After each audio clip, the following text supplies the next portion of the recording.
If he read the whole thing, I'm gonna cry.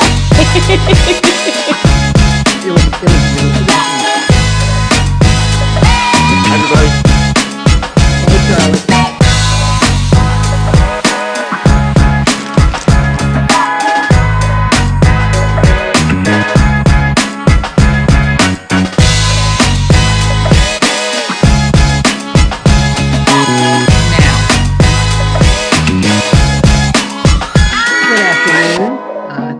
Call this meeting, this work session of the Durham City Council to order at 1 o'clock on Thursday, October the 22nd. I want to welcome all my colleagues and all of our staff and everyone else who is with us here today. And I'd first like to ask the clerk to call the roll. Mayor Schul. Here. Mayor Pro Tem Johnson. Here. Councilmember Caballero. Here. Councilmember Freelon. Here. Councilmember Freeman. Present. Councilmember Middleton. Here. Councilmember Reese. Here. Thank you. Thank you, Madam Clerk. I'll now ask if there are announcements by members of the council, and I'm going to start with an announcement. With the discussion we've just been having before everyone perhaps arrived on this call, I was going to save some of these remarks for Laverne's farewell, but Laverne Brooks, if you could come on the video, and I'll just have to make them twice. This is Laverne's final work session before her retirement. As you all know, those of us who've been on the council and those of us in the clerk's office and everyone who's worked with Ms. Brooks over, well, for me, it's been something over 9 years. What an amazing person she is. What an absolute breath of fresh air she is every time that she walks into the room. Always bearing a smile, always bearing goodwill. And I'll just tell you a little story, very brief. My very first work session, and the Councilmember Freeline will appreciate this, going through this now, but when you first arrive, whether or not you're in Zoom or in person, you really don't know exactly what you're doing. And I had a lot of questions for Laverne that first day, and then finally she looked at me and she said, "I think you're hungry and you need some popcorn." I don't know if you remember that, Laverne. And I said, "Yes, that's exactly what I need." And I remember at the time there was a snack bar upstairs. You went up and brought it to me and kind of saved my life. And that's been my experience with you, Laverne, throughout. The way in which you are just a continual positive force. And we're really going to miss you. And we wish you well after 30 years with the city. Thank you. It's fantastic. Thank you. So let's all give Laverne a round of applause. Thank you. I appreciate that. Thank you so much. And we'll have more remarks tomorrow. Is it tomorrow? Okay. Yeah. All right. I hope to see you all there. Yeah. Great. Thank you. All right, colleagues, other announcements. Mayor Pro Tem. Thank you, Mr. Mayor. I just wanted to announce a really exciting award that our participatory budgeting program received this year from the International Observatory on Participatory Democracy, which is a global organization that encourages and studies participatory democracy projects all over the world. Durham's PD program was one of 5 cities across the globe that were recognized by the OIPD and the only city in the United States to receive an award. So I just wanted to congratulate our staff, all our PB delegates, everyone who worked on projects, all of our community organizations that contributed to the project. And of course, everyone who voted to make PV a success. I'm looking forward to the next year, and hopefully we'll win again. Thanks. That's awesome. Congratulations. Thank you so much for that announcement. Other announcements? Got one. Councilmember Freeline. Hey, thank you, Mr. Mayor. I've got 2 quick announcements. At the City Council meeting on Monday, I mentioned that I've been doing some canvassing with some North Carolina Central University students, and I said that we'd be in McDougall Terrace this Saturday It actually turns out that there's been just a string of violence. It's been nonstop, including last night. Several shots were fired in McDougal Terrace. And we've decided actually to do our canvas in a different neighborhood at Oxford Manor in Bragtown, and delay the McDougal Terrace canvas potentially to the following weekend.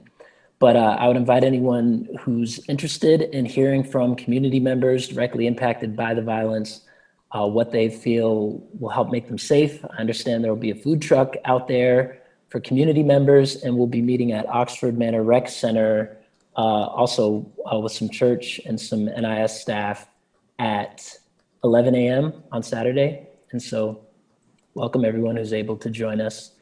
I also just noticed, I was checking my email kind of coming into the meeting and saw one that just came in right before the meeting started, from Ajamu, who is one of the many people I've been talking to in the North Carolina Central University community and in the communities surrounding NCCU. And I just wanted to, the letter, he's sent a letter. I knew it was coming. I saw that it was circulating around Facebook.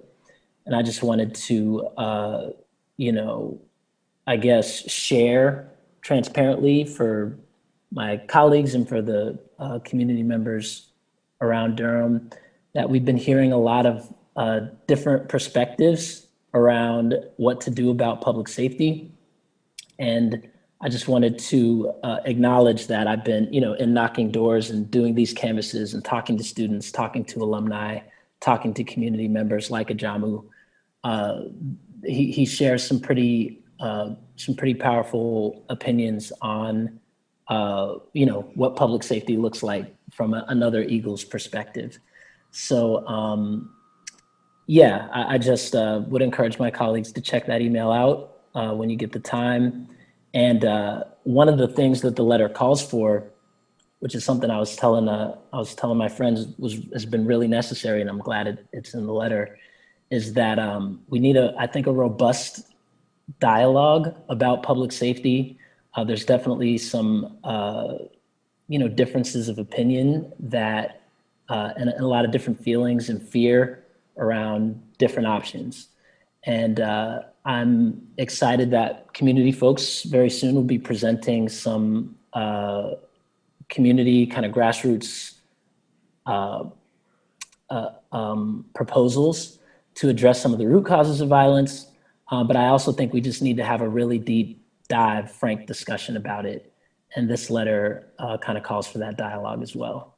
So just wanted to thank not just Chancellor Akinyele at North Carolina Central, who I had a follow-up with on Monday for his advocacy, and thank the other members of the North Carolina Central University community for their advocacy. I wanted to say that we're listening, that we care, and we will be on the streets in the communities. And if I got a phone call this morning from someone who said, when are you going to come to my community? They live on Fayetteville Street.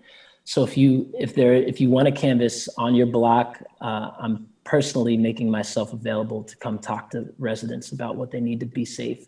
So I welcome folks to call on me and our colleagues for accountability and for presence in the community.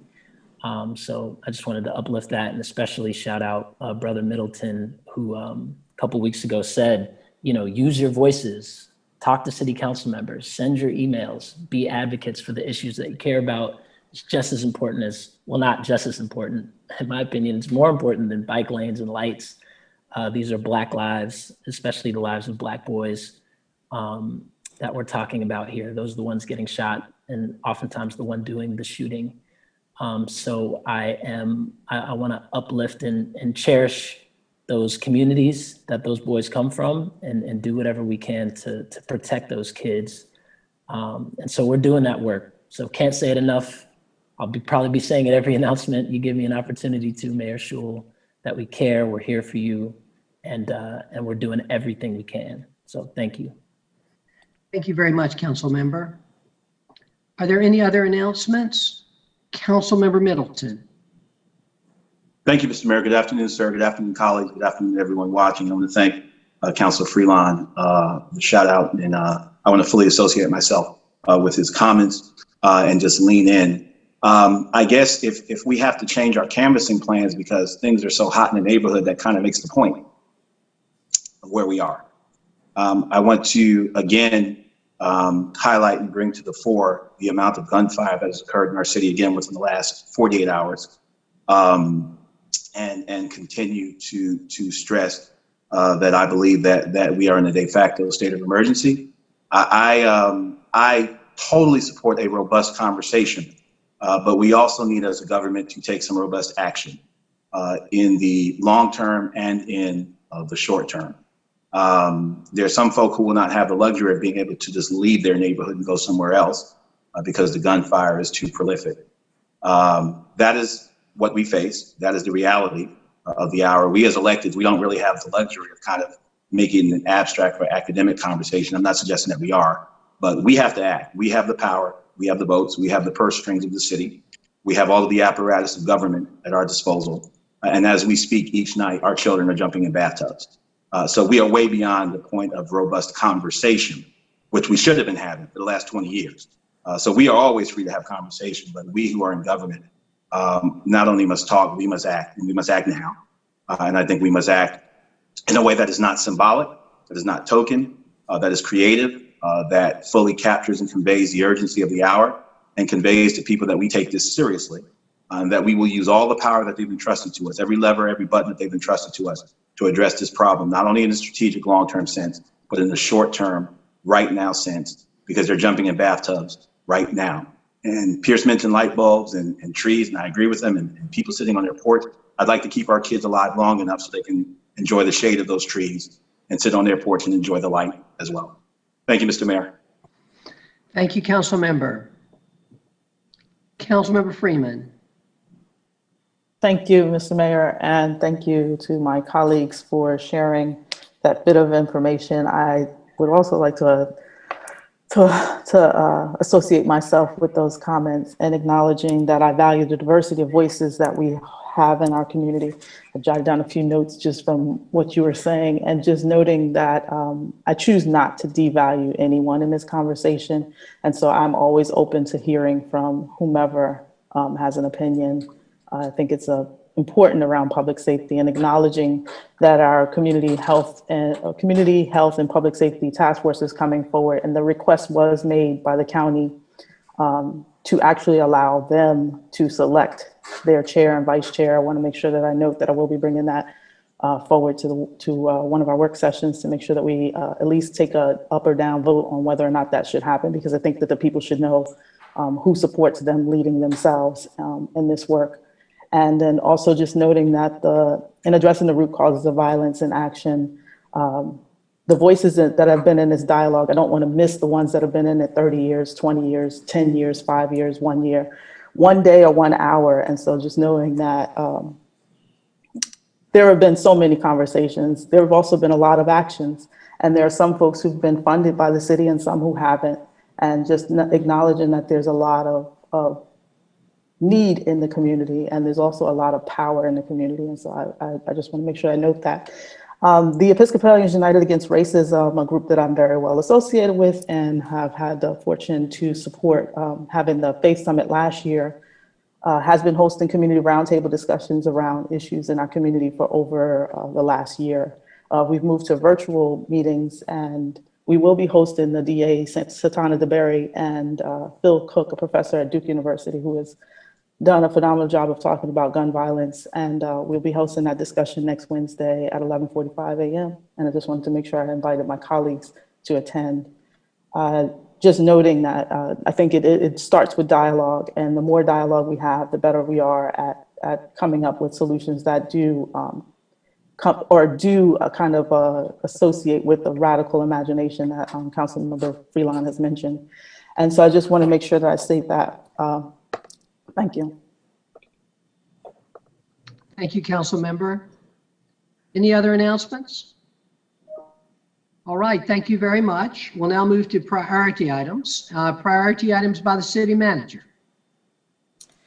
Good afternoon, Mr. Mayor, Madam Mayor Pro Tem, members of the Durham City Council. I do have a few priority items for you this afternoon. Agenda item number 15, which is a property exchange and interlocal agreement with Durham Public Schools Board of Education for Snow Hill Road Park and Lucas Middle School. That motion has been updated. Attachment number 7, the resolution authorizing execution of the interlocal agreement was deleted and replaced by attachment number 7, an NNO news article. Agenda item number 16, support for the Upper Neuse River Basin Association Interim Alternate Implementation Approach, IAIA. A presentation will be received related to this item today. Agenda item number 18, Bull City United and Violence Interruption will be presented today, and we have provided that to happen at 1:30 p.m. if possible. Agenda item number 22, which is Z1800032-1700 Hillendale Road, attachment number 14 was added. And finally, agenda item number 27, which is a proposed amendment to the Durham City Coronavirus Relief Fund Plan. It's a supplemental item that has been added to your agenda for consideration today. That is all I have at this time, Mr. Mayor.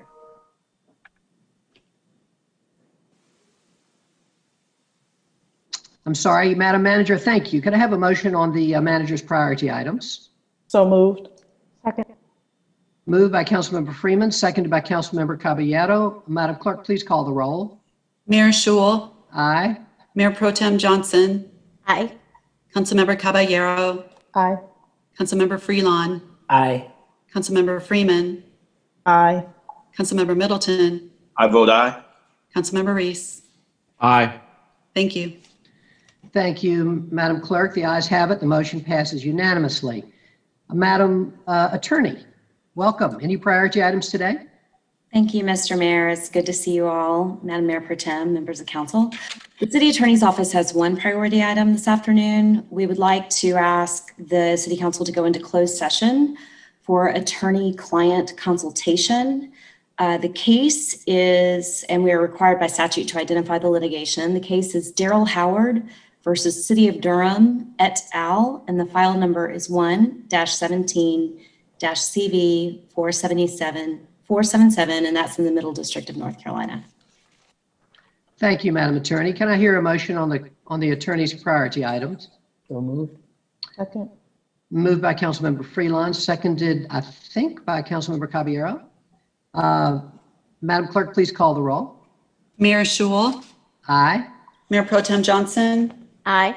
Councilmember Caballero, Aye. Councilmember Freelon, Aye. Councilmember Freeman, Aye. Councilmember Middleton, I vote aye. Councilmember Reese. Aye. Thank you very much, Madam Clerk. The motion passes unanimously. Madam Clerk, are there any priority items today? Good afternoon, Mr. Mayor, Madam Mayor Pro Tem and council members. I do have a supplemental item. It's the Workforce Development Board appointment and reappointment. And I would like to ask council to suspend the rules and vote to make the appointments for the members listed on the agenda memo. Madam Clerk, you put in the memo the reason for that, which has to do with the need to meet a federal deadline. Do you or Ms. Brooks want to explain that? Mr. Mayor, we have Cheryl Copeland here from the Workforce Development Board, and maybe she can explain later when you're ready. All right. She could do it now if she'd like. Ms. Copeland, are you with us?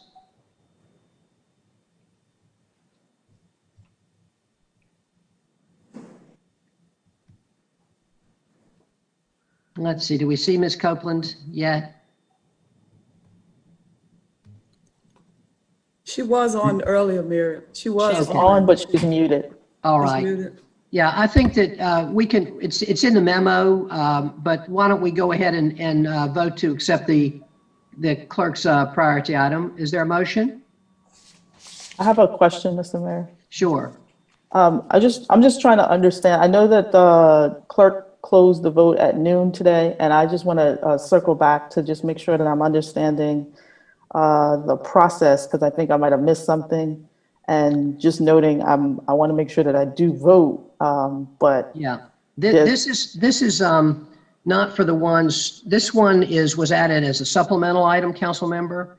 None of us have voted on this one yet because as it states in the memo, there's a need for this to meet the deadline for workforce development boards to file some important notice. And these are unusual appointments in that they are appointments that are made through recommendations of others. And I'm sure you all have read the item or will read the item. And I think the supplemental item. And I think that was part of the question in acknowledging that the Workforce Development Board is probably one of the few boards that does it this way. And I just want to make sure that I know we talked about talking about it in the past and we didn't. And so again, we're coming forward with recommendations for the vacancies and moving it forward, I guess, in this process without allowing folks to understand exactly how it works.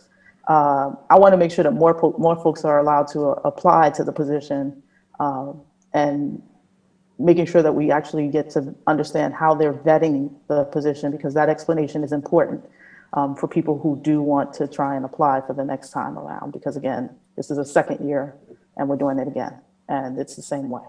Okay, I'm not going to have any more discussion on this unless we vote to have that discussion, which will mean we'll need to approve the clerk's priority item. Is there a motion to approve the clerk's priority item? So moved. Second. Moved by Mayor Pro Tem Johnson, seconded by Councilmember Caballero, that we approve the clerk's priority items. Madam Clerk, will you please call the roll? Mayor Schul, Aye. Mayor Pro Tem Johnson, Aye. Councilmember Caballero, Aye. Councilmember Freelon, Aye. Councilmember Freeman, Aye. Councilmember Middleton, I vote aye. Councilmember Reese. Aye. Thank you. Thank you, Madam Clerk. The motion passes unanimously. We'll get to that item when we get to it on the agenda, and we'll have full discussion. All right. Thank you all very much. We'll now move to the administrative consent items. First, under the City Clerk's Office, approval of City Council minutes. Item 2, Housing Appeal Board Mayor's nominee. Item 3, Human Relations Commission appointments. Item 4, Mayor's Council for Women appointment. Under the departmental items, Audit Services Department, item 5, year-end 2020 inventory performance audit dated September 2020.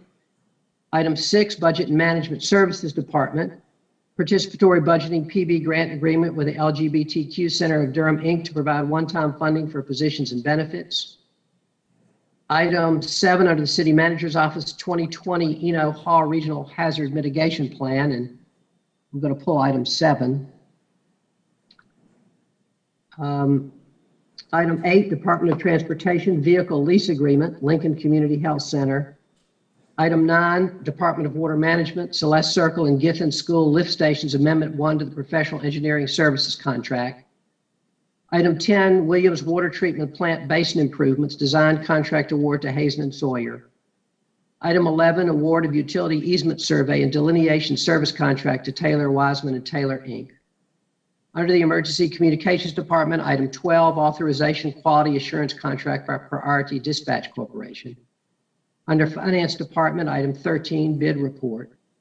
Item 14, Resolution approving an amendment to an installment financing contract. Under the General Services Department, item 15, Property Exchange and Interlocal Agreement with the Durham Public Schools Board of Education for Snow Hill Road Park and Lucas Middle School. Under the Public Works Department, we'll have a report on this item, a presentation rather, support for the Upper Neuse River Basin Association Interim Alternative Implementation Approach. Under the Technology Solutions Department, item 17, Security Operations Center, SOC Managed Services.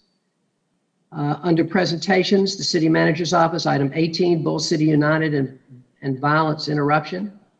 Under the Department of Community Development, item 19, 2020 and 2021 Multifamily Production and Preservation Request for proposals funding award recommendations.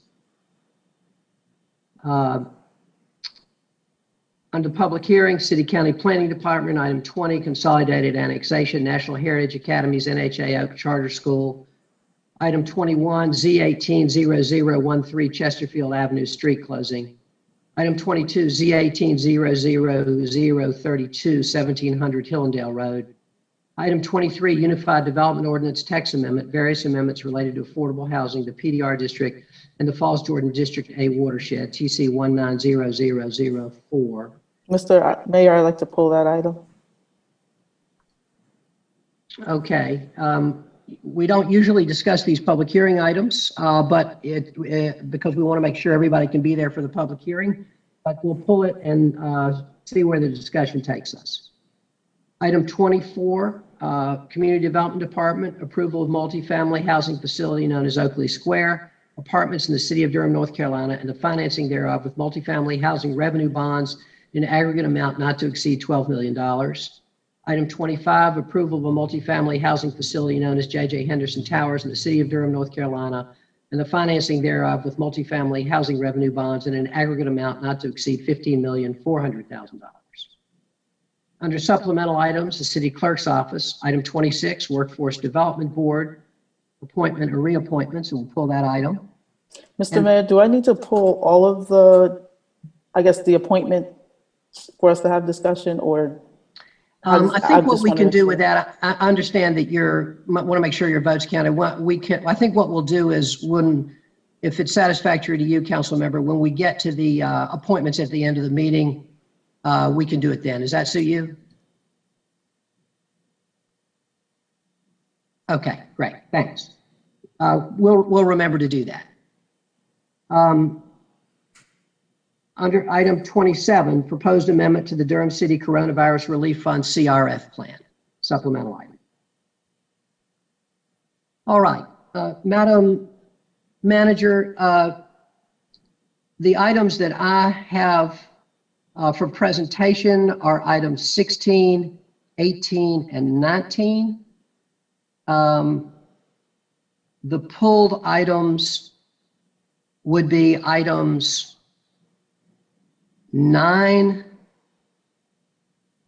23, and 26. Is that what you have as well? I do have item 7. I'm sorry, 7, yes. I said 9, I meant 7.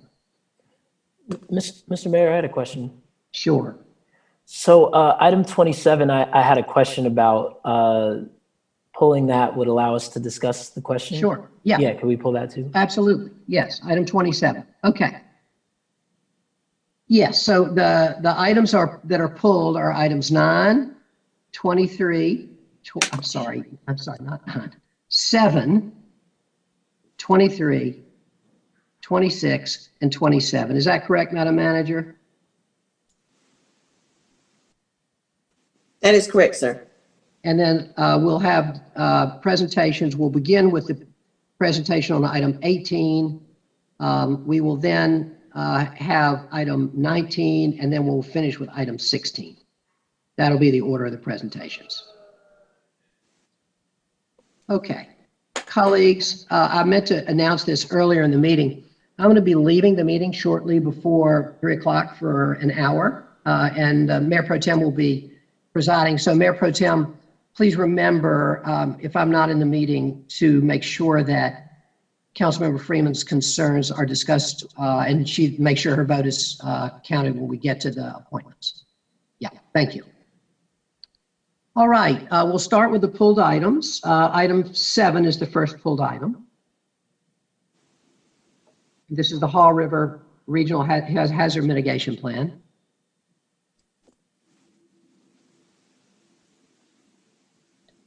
Do we have staff present to discuss that? Mr. Mayor, we do. She just popped up on the screen right now. Leslie O'Connor is here to respond. Ms. O'Connor, good to see you. We like seeing you at City Hall. Good afternoon, Mayor. If you all don't know, Ms. O'Connor is one of our COVID heroes. She has really done an amazing job with our Emergency Operations Center during this whole COVID virus, and I have immense respect for her work, and it's good to see you here in this other context. Thank you for your kind words, sir. I spent a long time with this item. It's a long report. So I have a few questions. Why is this the region? Is the Eno-Haw region a region because of some federal designation? What's a region about this? So at one point, North Carolina Emergency Management was trying to reduce the load of hazard mitigation plans that they were having to review, all of them on a 5-year cycle.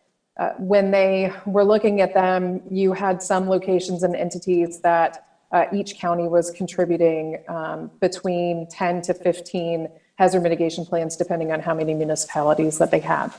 In 2015, the state of North Carolina Emergency Management entered into contract negotiations with a consultant to be able to do the hazard mitigation plans in concert with stakeholders from city, municipalities, and counties to be able to assist with this, wanting it to truly be a plan that could be worked with. So in 2015, they pulled the Eno Hall region together with Orange and Alamance. And then for the 2020 update, you'll see that Person County was also pulled into this. So that makes us the Eno Hall region. And it's also based on very similar hazards that we face. Thank you very much. So I wanted to just note one thing about the public input. And I know this is not your responsibility, but just when this is done again, which will be in a while, I would say that the public input process here is not up to our local Durham standards, and that it's very much based around institutional stakeholders. And so I hope that when this regional plan is made again, that you'll offer some support for doing the kind of equitable engagement that we're trying to do in Durham now. So I just wanted to make that observation, Ms. O'Connor. Hope you'll pass that. Thank you, sir. I would like to note that we did have stakeholders from the City of Durham community that were a part of this.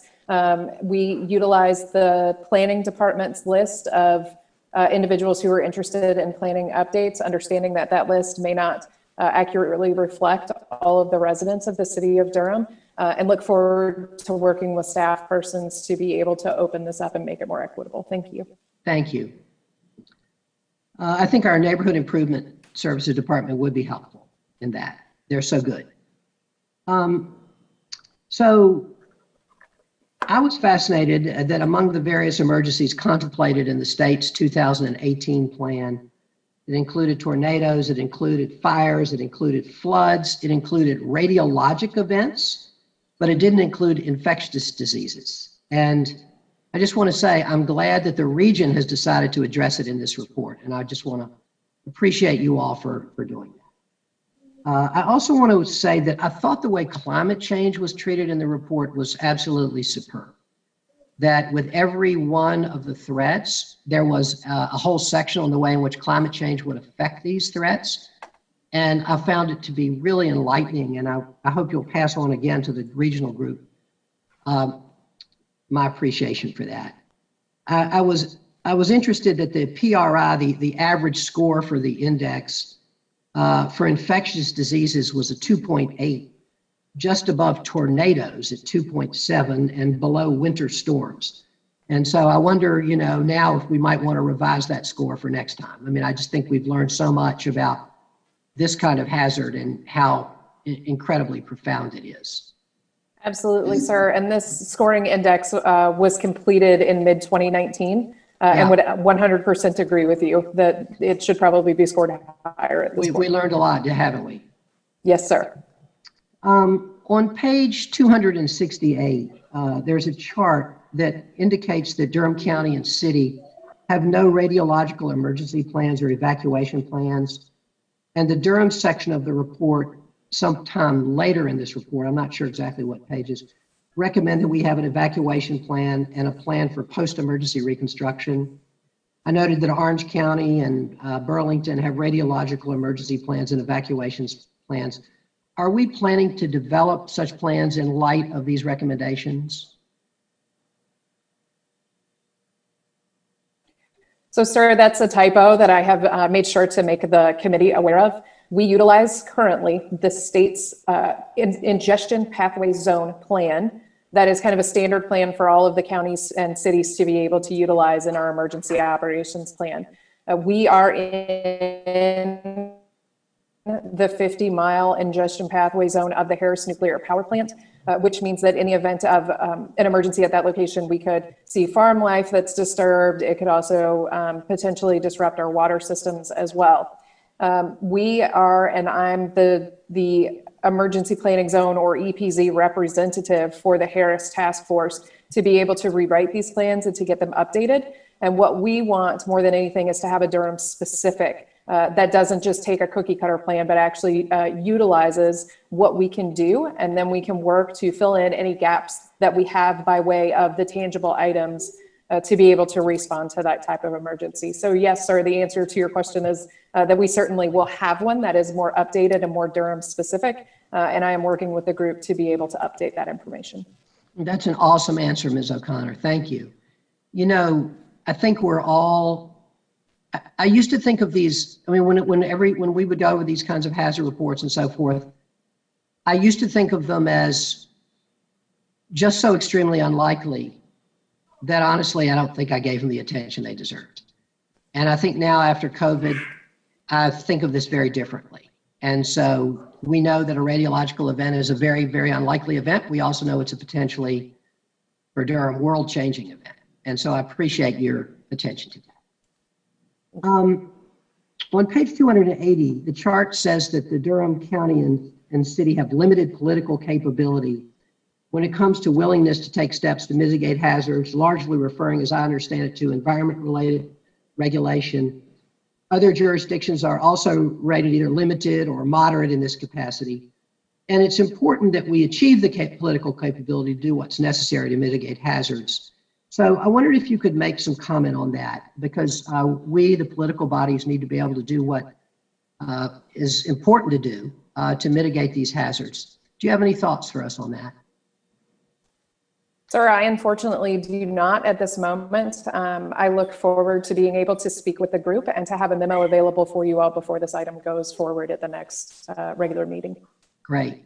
I mean, I know that this is in some sense a critique of our governing bodies, but it's a critique that, you know, from professionals that we will need to hear. So honesty is the best policy, and we look forward to hearing from you on any thoughts that you or others might have. Yes, sir.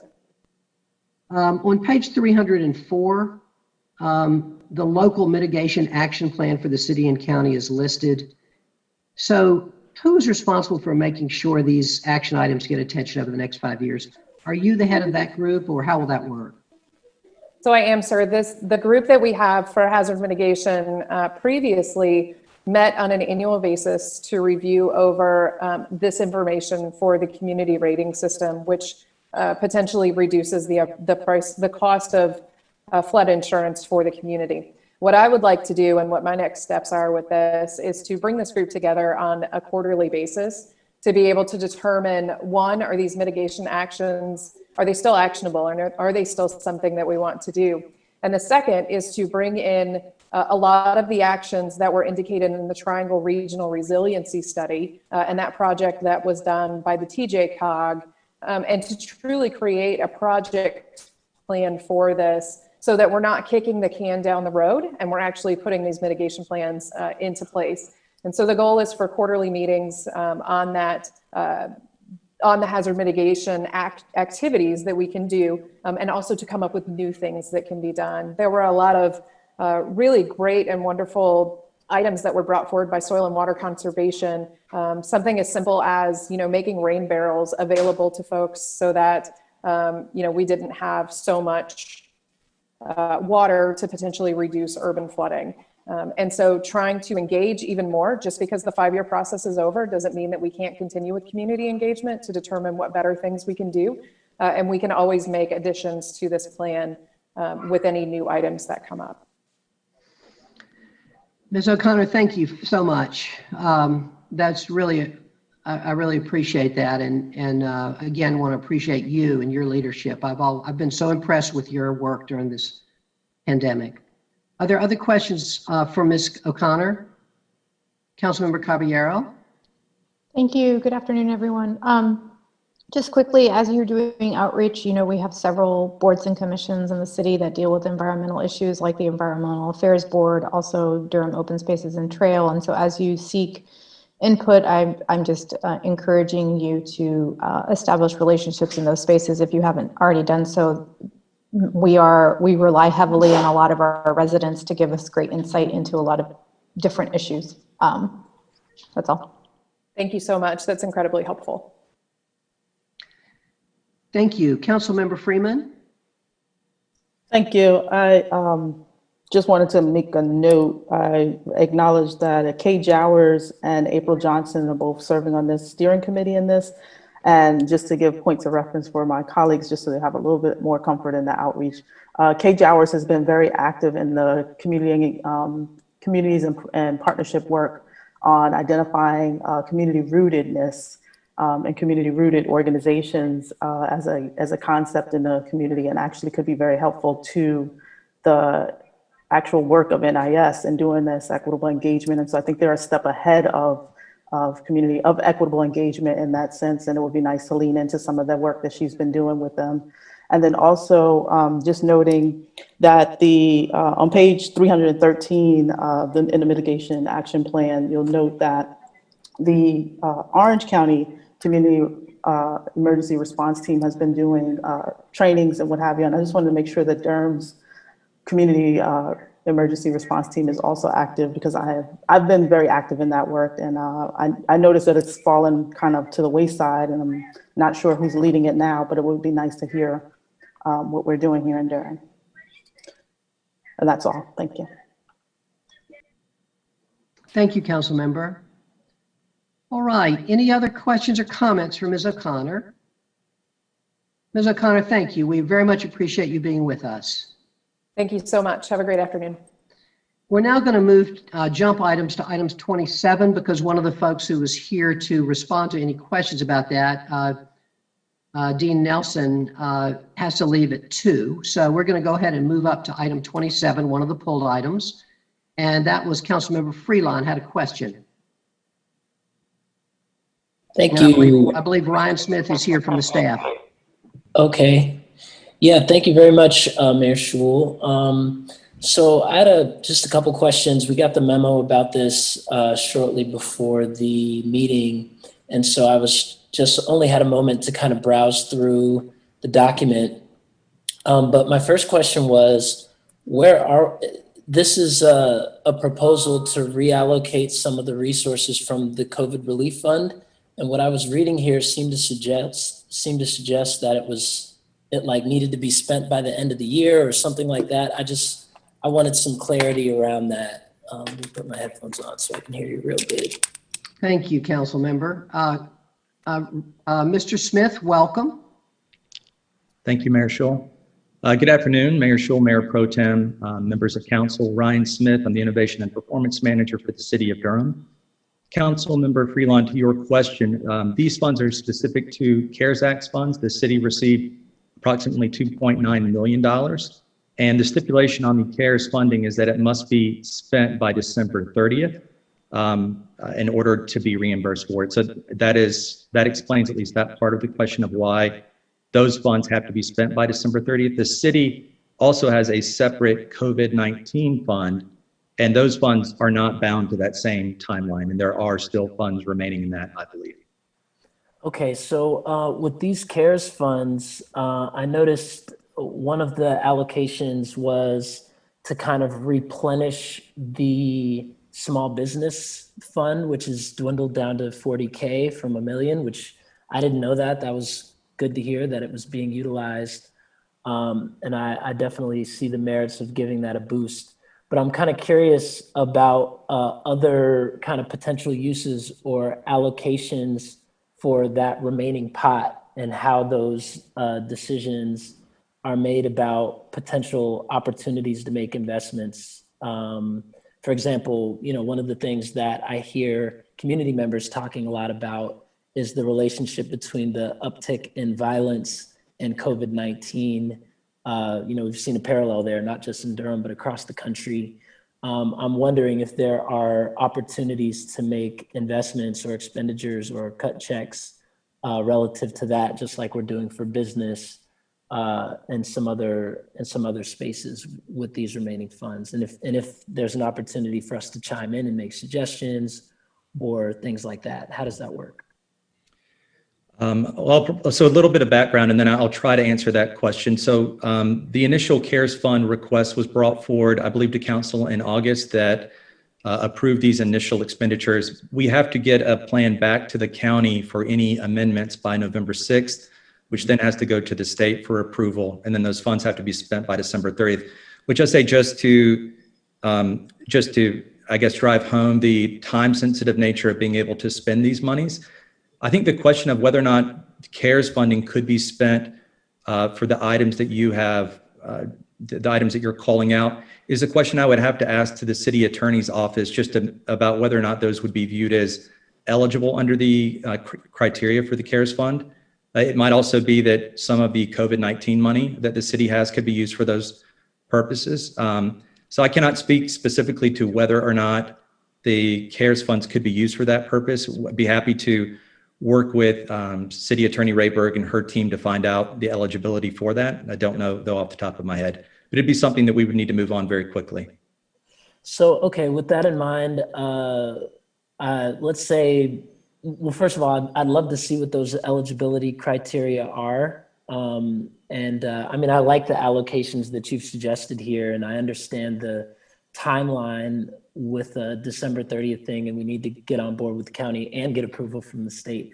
So that sounds like a lot of hurdles. So now I guess my follow-up question is, let's say, in the next 24 hours, you send us the criteria. If we have suggestions or feedback, when would we be able to make those recommendations or suggestions, or even just know what they are? How could we comment on those between today and when you'll be making the recommendations to the county, which is, you said the 6th of November? We have to get the recommendations to the county by November 6th, and then they go to the Board of County Commissioners to be voted on to approve. Then I might defer to City Manager Page on this point. Yes, I do believe that the date is really November 9th, but this item today, that's okay, on the work session, obviously it is a work session item that will actually have its final approval. We did not ask that approval occur today, so it would actually be at the council meeting. So that is the point of clarity that I would want to bring here. But by the time of the council meeting, from this presentation or this item today, we will be very close to having to bring that plan to the county for their approval. And they have approved it in the form that it is in, and what you see before you is a potential reallocation of about $280,000 of that plan. Okay. Yeah, and forgive my ignorance on the topic. I don't want to meddle in your, like staff, processes. I guess I was just curious more than anything else. And of course, I want to support your recommendations and don't want to clog up or prevent things from happening. I actually really like the allocations. I'm just kind of curious about the process behind it. And particularly hearing, Mr. Smith, what you were saying, there are other COVID relief funds which may be a little more flexible and don't have a deadline. That I didn't know that about these funds. I was like, oh my goodness, is there a December deadline? And you answered that main question. The rest of this is just curiosity. So I think I'm pretty good, Mayor Schul, on that question. I would be curious to see the criteria, just, to know moving forward. But I think that answers my questions for now. Thank you. Yes, sir, we can follow up with that. Thank you, Council Member, and thank you, Mr. Smith. I just want to clarify one thing that I think maybe we had approved already CARES Act funding, which included roughly $250,000 for the business part of this. The small business relief was a risk mitigation fund, which provided for PPE and that kind of thing for our businesses. We heard from our business community during that period of time, our small businesses, that wasn't the most useful thing for them. And that's why they came to our Recovery and Renewal Task Force with that information and with a request that the business portion of this be reallocated. Unlike our local COVID-19 funds, which can't be used for grants, the CARES Act funding can be used for grants to business. So instead of loans. And so hence we thought that would be the best avenue to be able to replenish that fund. Got it. And so the other allocations in here are ones that we had voted on previously. That's the one that's changing. There's one other smaller one, which is the also in the memo, which is instead of having to pay for the face masks for buses, our transportation department found that funding elsewhere, freeing up some of this COVID relief funds. And that's being used for the screening for employees and through this PRN network. That's just a much smaller expenditure. But those are the reasons that those two things are here new, is that two of the things we had previously funded turned out didn't need to be funded. And so the task force came forward with those recommendations, and they were vetted through our city attorney's office to make sure that at least those, because the CARES Act funding is limited. And we do then have the local funds for our COVID relief fund, which we set aside originally $5 million. We spent, a significant portion of that, but there's still a significant portion left. And we can still fund priorities out of that. So does that help at all? It totally helps. Thank you so much, Mr. Mayor. Yeah. All right. Other questions for Mr. Smith? All righty. I'm sorry, Councilmember Middleton. Thank you, Mr. Mayor. Ryan, good to see you. Always. So on the first page of the memo, where you've got the 3 bullet points, the amended CRF plan includes 3 changes. The third bullet point, in lieu of, what is that number? Is that number supposed to be 347,000 or 34? What is that number? 34,000. 34,000. Okay. Yes, sir. That was a very big typo. Yeah, I was wondering. You might want to fix that for next Monday night. Yes, sir. Apologies. It was a late night memo. My apologies. No, I'm not the best math student, but that looked weird. So with respect to Project Greenlight, in the more fleshed out description of the initiative, it says that serving 3,500 workers during this pilot will cost up to $44,931. So how does that square with the 37,000? Yes, sir. Good question. I believe that the plan would be to fully fund the PRN and then take 10,000 away from the small business. So it would be 240,000 of the 250 for small business grants. So about 10, is that in here in the memo? No, sir. That clarification should be added. Okay. Of the 3,500 people, will that include any workers in Duke's vast food service industry that's housed within Duke, or is this all 3,500 folk in small businesses outside of the Duke network? 3,500 people in small business outside the Duke network, but we are joined today by Mark Sindak with Duke Pandemic Response Network, who can also clarify any questions specific to that proposal. Okay. Mark, would you like to clarify that point? Are you still on? Hey, Mark, good name. Yes, I am. Hi, everybody. Thank you, Mayor and council members. It's a pleasure to join today. So yes, we're actually taking a lot of the learnings from the tools and supportive services that we've launched for our own healthcare workers for the Duke University campus. And we have a program already for the general public, but we have found that there is still a large need to really target small businesses and high-risk workers. We've been meeting repeatedly with workers, especially in the food services industry, and had another meeting this morning with Discover Durham, and even just this week have connected with several restaurant owners, coffee shop owners. So trying to bring that level of service and support and coordinate with other state-funded efforts, such as the community health workers that are already paid for in Durham through the end of the calendar year, and other supportive services. So trying to bring all of that together for small business employees in Durham. Absolutely. All right. Well, thank you. Thank you, Ryan, for seeing to that clarification in the memo. And I'm bringing that up because I get a lot of questions in the community of just what we're doing with the money and how it's being accounted for. And when you have glaring stuff like that, obviously, we know we're all acting honorably, but I do get those questions from the community. So I appreciate adding that clarification to the memo. And I think it's a wonderful initiative. Thank you. Yes, sir. We'll get that fixed. Thank you. Thank you, thank you. Thank you, council member. And Dr. Sendak, thank you very much. Other questions for Mr. Smith? Mr. Smith, thank you from Georgia. Oh, wait a second. Councilmember Freeman, sorry. Just a brief question. It would probably be helpful if we knew when the next task force meeting was. I think it would be helpful for Councilmember Freelon to probably be there so that he can ask some more questions and kind of get ahead of some of this as well. Thank you, Councilmember Freeman. Task force meetings are the second Friday of every month, and we will be sending you all actually, I believe, tomorrow, and both you all and the Board of County Commissioners, a link to a new webpage on the city's website that will have all of this information laid out, all of the past agenda items, links to all of the videos for the task force meetings.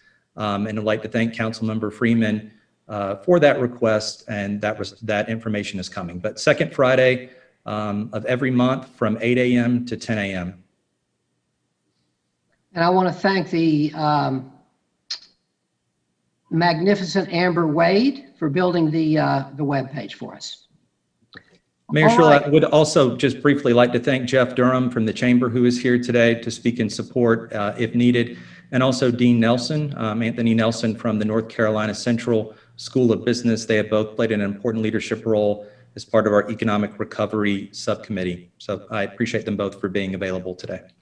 Thank you. Thank you, Dean Nelson. Thank you, Mr. Durham. And thank you, Dr. Sendak. We appreciate you. Mr. Smith, thank you. We'll put this on consent, but we'll need the corrections on that memo by, when we get it for the next agenda.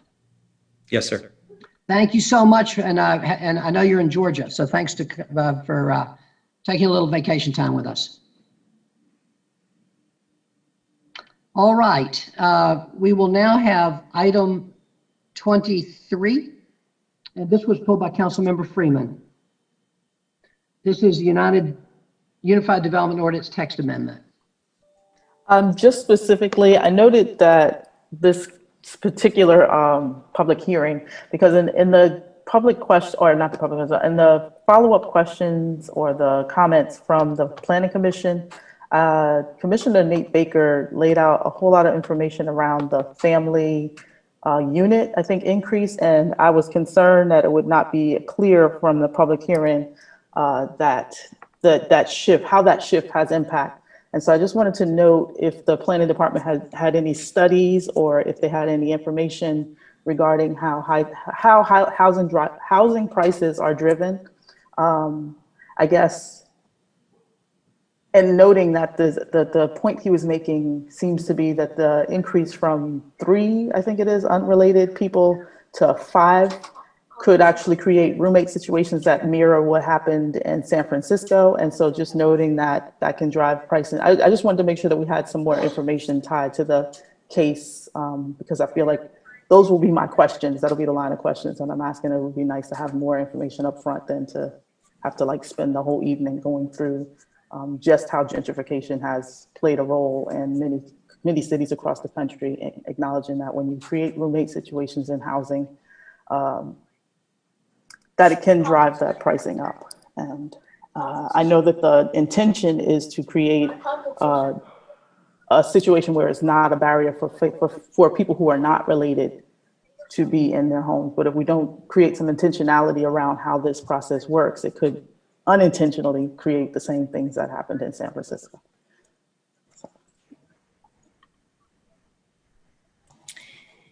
Good afternoon, Sarah Young with the Planning Department. To address your concern, Councilmember Freeman, we do not have specific data to Commissioner Baker's point. I will say that in the past, when we've looked for similar data, it's very difficult to find this type of information, particularly because there's so much difference comparing a market like San Francisco to a market like Durham. It's not an apples to apples comparison. But we can certainly take one more look and see if we can find anything between now and the council meeting. But that has been our challenge, is that a lot of what we hear and see tends to be more anecdotal and not actually data driven.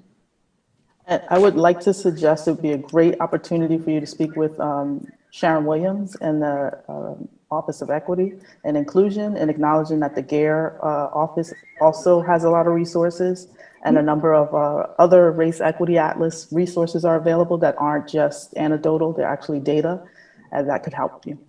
Thank you. Thanks. Thank you, Council Member. We'll now move to item 26, which is our last pulled item. And this is the item pulled by Council Member Freeman to discuss the,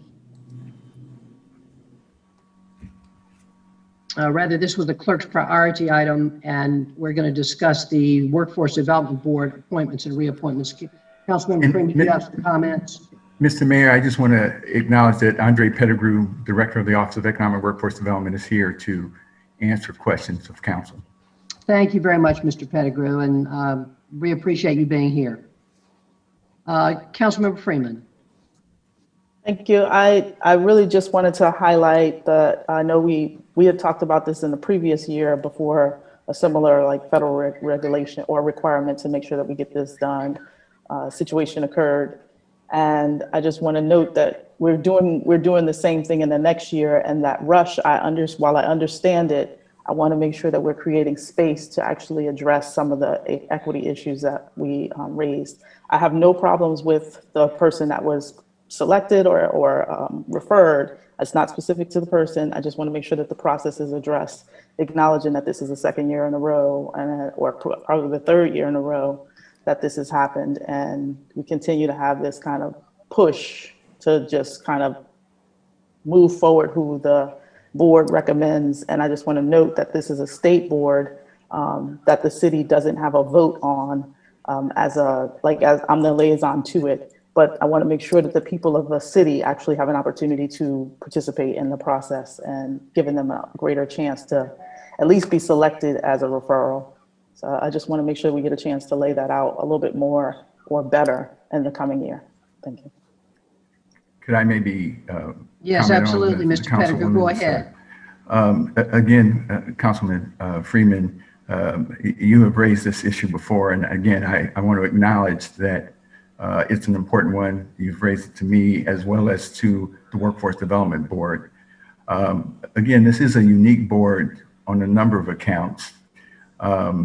And partly because it's a federally composed board. Some of the broad requirements are that we, one, have to have a majority of these members from the private sector. Second, it stipulates specifically representation from labor, from education, and what have you. And again, there's some slots that, again, we don't have flexibility in moving people around. But even having said that, though, I just wanted to maybe give a little insights in terms of the process that the board is using to fill these positions. First of all applicants are required to apply through the Board and Commission Office, the city's Board and Commission Office. I guess the only exception is that there are some county commission appointments that are also a part of this, and then they have their own process. But for the ones that go through us, those applications comes from the clerk's office. We take all of them from the clerk's office. They're reviewed by the executive committee of the Workforce Development Board. One, to make sure that we're meeting our requirements for the federal regs, and two, to identify individuals and organizations that essentially fills the board, the board's strategic issues and programmatic efforts that are there. And we've followed that process. And again, I'm going to thank Laverne for her work, because she's been the one that has assembled these applications and provided it to the board. Again, diversity is an important aspect of our work, and the board is fairly diverse, but I know that one of the areas we're looking to do is increase the number of women of color to the board. Again, one of the candidates is filling that void. So again, that's the process. One, we get the applications from the clerk's office. The Workforce Development Executive Committee reviews those, make sure that they're in compliance with the federal regs, and then we come back to you for the appointments. Thank you, Mr. Pettigrew. I think Councilmember Freeman and Mr. Pettigrew, I think if y'all will continue to discuss that, and Councilmember, if you have recommendations that you would like to make to us as to how this ought to proceed, let us know. Thank you. I would definitely like to make some recommendations. I will review them with Mr. Pettigrew and come back to the council with that. Thank you very much. Thank you. Thank you. Mayor Pro Tem, I'm going to add this to the list if I'm not here, that this will need to be voted on at the end of the meeting once we do the other appointments. Got it. Item 26. Thank you so much. All right. We had scheduled at 1:30 to have the violence interrupters, and we are late. But we are grateful to you, Ms. Pierce, for hanging with us. I know you have another meeting that you'll need to go to, and when you need to go, I believe you have other folks here with you, but we understand that, and we're grateful for you for being here. Hey, TJ, how you doing? Thank you so much. Hopefully you can hear me. Yes, we can, Ms. Pierce. Thank you. On Tuesday. So, let's see. I think I hear someone in the background. I think it's Can we mute everybody? Everybody muted? Okay. Go ahead, Ms. Pierce. Sorry. So good afternoon to the City Council, to the City Attorney, to the City Manager. I am Joanne Pierce. I serve as one of the General Managers for Durham County Government, and my goal area is health and well-being. So I'm really excited to be here. And thank you for the invitation to share a brief presentation regarding Bull City United. I have with me the two gentlemen who will do the presentation, and I will be here the entire time of the presentation, just in case you wish to engage in conversation. And I would love to introduce Mr. David Johnson, who is the supervisor who oversees the Bull City United program. He's been with the county for about 4 years. And I'm sure he'll come on screen shortly. And then also Mr. Ade Mason, who's been with us with the county for about a year, and he is the program manager, and he oversees two program areas, the Bull City United and also Project Build. So I will get out of the way, and I believe you all have our presentation that will come up, and I'll turn it over to Mr. Johnson and Mr. Mason. Thank you so much. Thank you, Ms. Pierce, and welcome, Mr. Johnson. It's good to see you. And Mr. Mason, we're glad to have you as well. Glad to be here, Mayor. The floor is yours. All right. Well, the Bull City United is a program that is data-driven and is approach to combating violence by implementing the Cure of Violence model. And the Cure of Violence model, pretty much, it takes violence and it looks at it as a curable disease. And basically, what the team does is they interact with the community. They go out and they target the highest risk individuals. So going out and targeting the highest risk individuals, that's people who will engage in violence, no doubt about it. And the team goes out and interacts with these individuals, and they try to see what can they do to keep the crime down by just resolving it at a lower level before it gets far out of hand. And they do that through mediations and also connecting these individuals to resources, and not only that individual, but whoever is connected to that individual within their residence as well, taking a holistic approach to it as well. David right here, my supervisor David, can pretty much give a rundown of the day-to-day operations. So I'll turn it over to David so he can tell you what the team does from his standpoint on the day-to-day level. And I believe someone will need to advance the slides for us. Okay. All right. There we go. Well, I'll keep doing this one, David. As you see, what's in front of you, this is the approach that we take to violence that is not inevitable. Everyone has a right to be free from violence. Judging people will not solve violence. People copy violent behavior, whether consciously or unconsciously, and violence is just a behavior, and violence causes more violence. And this slide definitely incorporates what I was saying about how we treat violence as an epidemic. As you can see, it clusters like a disease and spreads like a disease. And as you see at the bottom, it is transmitted through constant exposure, modeling, social learning, and unfortunately, it becomes normalized. And in order to prevent the future violence, you have to change behavior of these high-risk individuals. And that's where not only you changing their behaviors, but you have to change their mindset and how they look at violence and how they perceive violence. And that is something our team does very well. And this one, again, is just saying change the community norms. Like while you also can change the individual, but just changing the community as a whole, we have to be out there, and that's where the team will hold gatherings and things like that. Unfortunately, due to these times, we can't do that, but just in normal times, that is how the team operates, just going out there, just being part of the community and being seen and visible so the community can become comfortable with them as they try to continue to decrease violence. All right. No, I got it. How everybody doing? Good to see you, Mr. Johnson. Okay, I'm gonna just go ahead.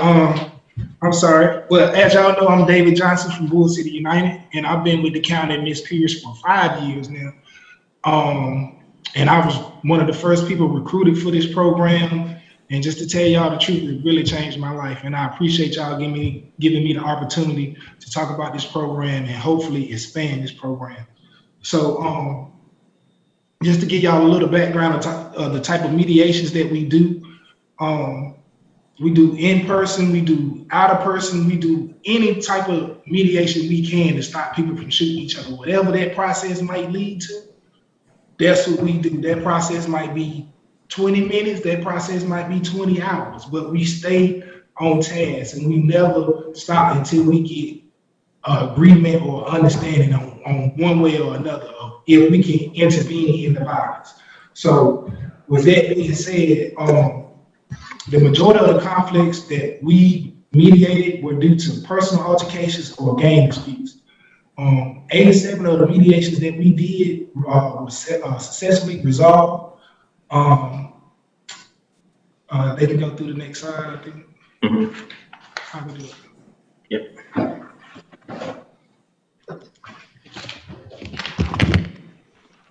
No, they got it. Our day-to-day operations, we meet every day. We brief every beginning of the shift and at the ending of the shift, just so we can get an understanding on what's going on in the communities that we serve. Any problematic areas that we have in our target areas, or any high-risk individual we need to go see right then at that moment to make sure no shooting or no violence transpire. We enter data every day. It's mandatory with our team. We have a high-risk caseload of 45 individuals as of right now today. The highest we have had on a caseload at one given time has been like 65, I think. And we are also composed of 3 violence interrupters and 3 outreach workers to help us do to help us mediate these conflicts. We hold shooting responses within 72 hours of the conflict. If we can, if the conflict is not hot enough where we can touch it. So that's a little bit about what we do day to day.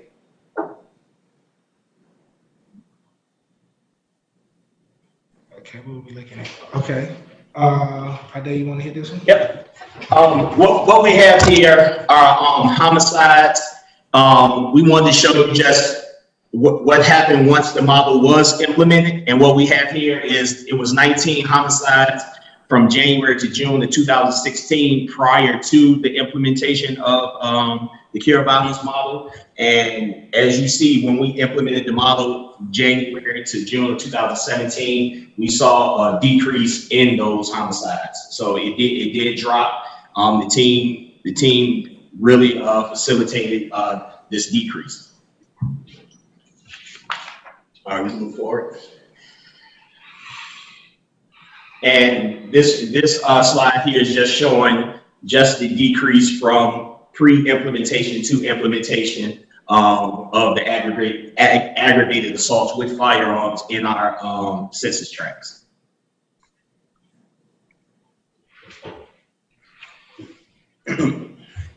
This slide right here, as David was saying, pretty much shows Bull City United is a data-driven program. Everything is by the numbers.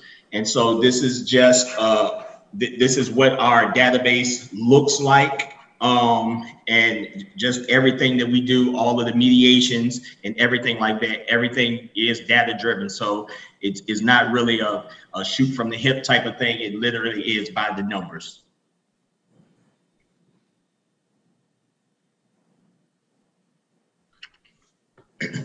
And yes, again, this one, again, just highlighting that there was a 12% decrease in shooting incidents in the target areas from pre-implementation to BCU in the first year. And to go a little bit off script a little bit, because I know a lot of times everyone can't put into context when you see a lot of those historical numbers. Just something more current and up to date, just from March until March 1st, until September 12th of this year, there have been, we documented 556 shootings. Of that 556, 63 of them occurred in BCU target areas. With having, of those 63, 19 of those injuries were non-fatal, and only one was fatal. But as we always say with BCU, there is no such thing as only one. Only one is too many. So BCU works to try to have numbers in their target areas to 0 in hopes of one day having numbers in all of Durham at 0. We can move forward. There you go. And what this is basically the model, the cure violence model. First thing we do is try to detect and interrupt potential violent conflicts, and we do that by preventing retaliations, mediating ongoing conflicts, and keeping the conflicts that we do know about, keeping them cool as much as possible. The second thing we do is identify and treat the highest risk individuals. We access the guys that we meet to see whatever needs they need. Is job opportunities? Is it education opportunities? Is it even just trying to get yourself through probation or trying to get a driver's license? We have help in numerous ways, trying to change high-risk individuals' lives to a better situation. The last thing we do is mobilize the community to change the norms. And we do that by just getting together and just walking the community as a whole community. Mayor Shrew, you walk these streets with me. You see the love we get, you see the respect we get. So that's what we try to do. We try to bring in the whole community. So it's not just our team is the one that's trying to change the violence. We trying to get the whole community to change the violence in the whole community. So that's our goals when we mobilize the community to try to change these certain norms of violence. So that's what we do. You can go to the next slide, please. I'm sorry for the silly picture, but this is our team. We got one more that you don't see, but I'm pretty sure a lot of y'all know Miss Keisha Gray. I'm pretty sure of that. But you got myself, you got Mr. Dwight Bagley, Mr. Carlos McClendon, and Mr. Cavellis Parker.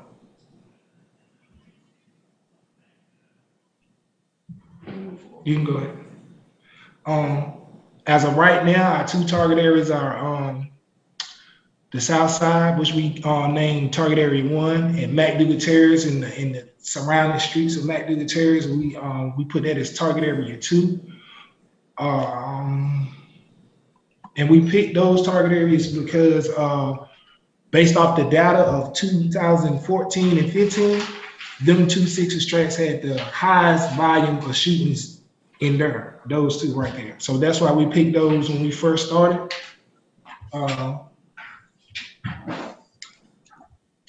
You can go ahead.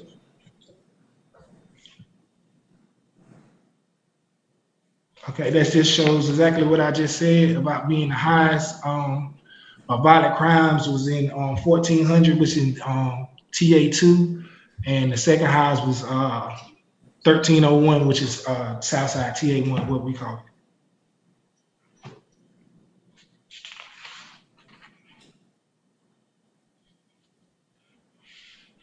Okay, this is just talking about our participants. We had 60 people on our caseload from January to June 2019. Many, if not all, were gang involved, had prior criminal history, heavily involved in street activity and violence, carried a gun, was all the way into crime is the guys we saw and the guys we worked with. You can go ahead to the next slide. Out of those 60 people, 91% we connected to employment, 57 we connected to, 97 we connected to the, 57 okay, and 57 of them still actually work today. 57% of them actually still work today. 100% receive services to change behaviors, and 79% show gun-related behavior change.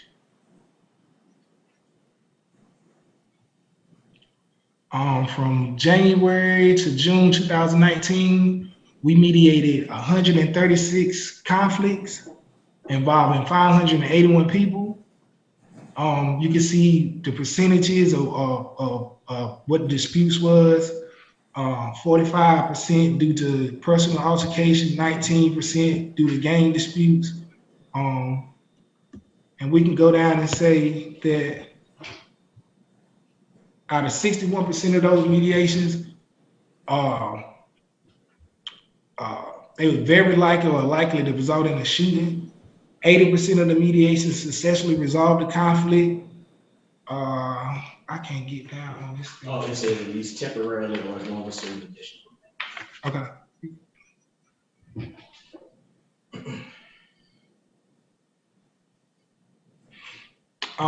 As y'all can see, this is just when we started. A person shots in our target area, and you can see from January 2016 we started at 30. We dropped all the way to, I think 17 is the number. The next quarter, the next year, we slightly went up the year after, and we totally went down in 2019.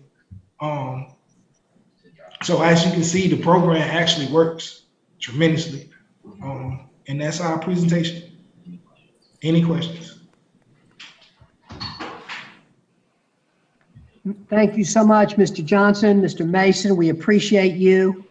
And I just want to say that as Mr. Johnson said, I've been out with him and others. I'm sure a lot of you all have too. Many both City United events and walk through neighborhoods with him, and ultimate respect for the work you're doing. It's so valuable, and really want to thank you and appreciate you. I've seen you all out there so many times in difficult situations, and appreciate you very much. Colleagues, so I'm now going to open up this for discussion, and who would like to ask the first questions of this group. Mr. Freelon. Yes. Councilman Freelon.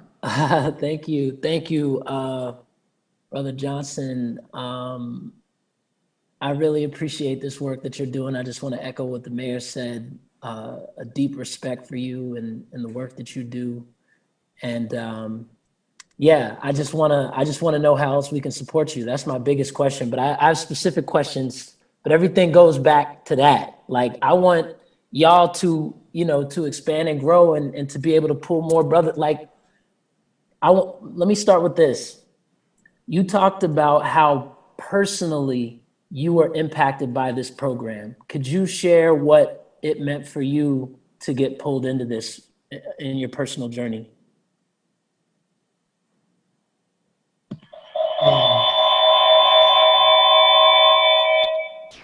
I'm sorry, but it actually changed my life completely. It saved my life, not even changed my life. Where I was going in life, and where I've been. I spent the majority of my life in prison since I was 16 years old. I've been a victim of violence, and I've been somebody that encouraged violence and did it myself. So I know firsthand what it's like to be affected by violence in all aspects of it. Being pulled into Bull City United was the best thing that ever happened to me, period. Like, ever. Like, period. So it saved my life, it saved my kids' life. Man, it has really changed everything about me. I started as a guy that they just recruited to this program, and now I'm the supervisor of the program, trying to get other brothers like me onto the program. So to me, man, that's one of the most powerful things ever I ever did. Yeah, that's so beautiful to hear. And if you could do that, if you could loop more brothers in, where else would you go? What other neighborhoods? I heard you were in Southside and McDougal. Where would you go next? Like, what's the next hot spot that you feel like needs this program? Every part of, if I'm not overstepping, Ms. Pierce, please don't get me. Okay. Every neighborhood in Durham that's impacted by violence, I feel like Bull City United should be in, period. Yeah. I know it's different programs, it's different, people got different strategies. And I'm not knocking nobody or nothing that nobody is trying to do or plan, but I know for a fact this works, period. I just know for a fact, man, and it's one of the powerful programs that Durham has at its disposal. And not only do we tackle violence, man, we tackle everything that's dealing with a person's life. And that's powerful. Like, you can't even put that in the words how we touch people. At all, man. Like, I'm really trying to stop from crying, but I'm telling you. Hey, brother, don't stop from crying. I'm on the verge of tears too, because it's what I'm imagining. I'll tell you what I'm imagining. What I'm imagining is, what if our city, and our county, treated this as just as important, and funded this in the right way, to where we had a dozen brothers like you in every hood, a dozen or more. You know what I mean? How many lives would that save? Not just the individuals that we recruit off the street to pay a living wage to do the work, because that's a saved life just by bringing you on board. You with us now. Yes, sir. That alone is a saved life. But then they can go out and save up to a dozen or more of their brothers. And I think this should be exponentially expanded. And I can see and hear in your story that we're not doing enough. I saw your team. I looked at the results. Then when you showed the picture of the team, I'm like, that's it? Y'all did that with a team that small? Like, what are we doing? Really? I really want to know what we're doing. And so I got one more question for you. I know I'm taking up a lot of time, and I appreciate my colleagues for being patient, but this is, Take your time, council member. This is an important discussion. Go for it. Thank you, Mayor Schul. My last question, and then I'd love to hear from some other colleagues, is what do you hear? So I'm imagining you out on the street, you scoop up the next David Johnson off the street and say, look, brother, like, we're going to figure something else out. What are some of the things that they're asking for? What are the things that they need in that moment that you're able to provide for? They need so much, but the biggest thing they need is somebody to believe in them. Like, that's the biggest thing that they need. is somebody that believe that they can change, somebody that can believe that they are something, somebody that can believe that the life of crime or the life they've been living or the life they've been shown is not the only thing. They need belief. That's the only thing that they need, man, that is something out there that's better than what they've been doing. And a lot of people don't know that. I wouldn't have known that if I wouldn't have got introduced to this program. Yeah.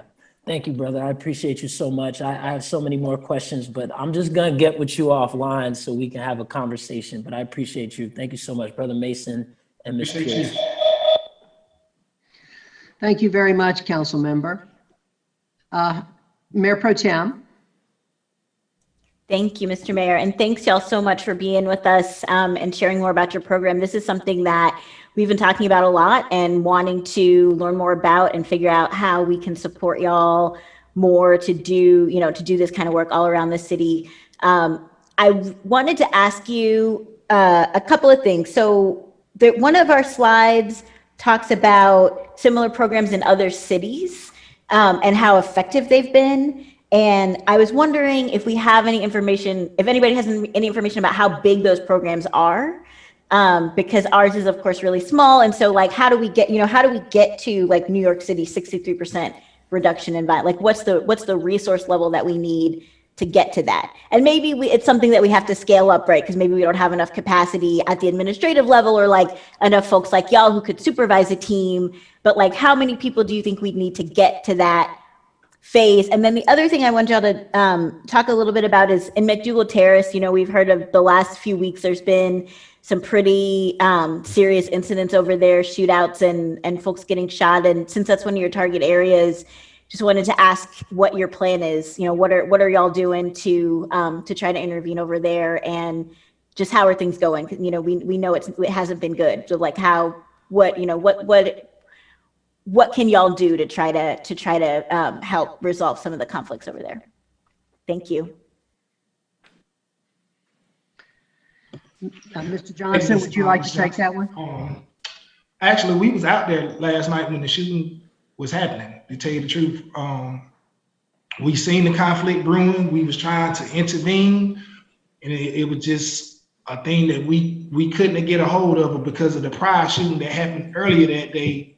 Two shootings happened in McDougal yesterday, one in the morning and one later on.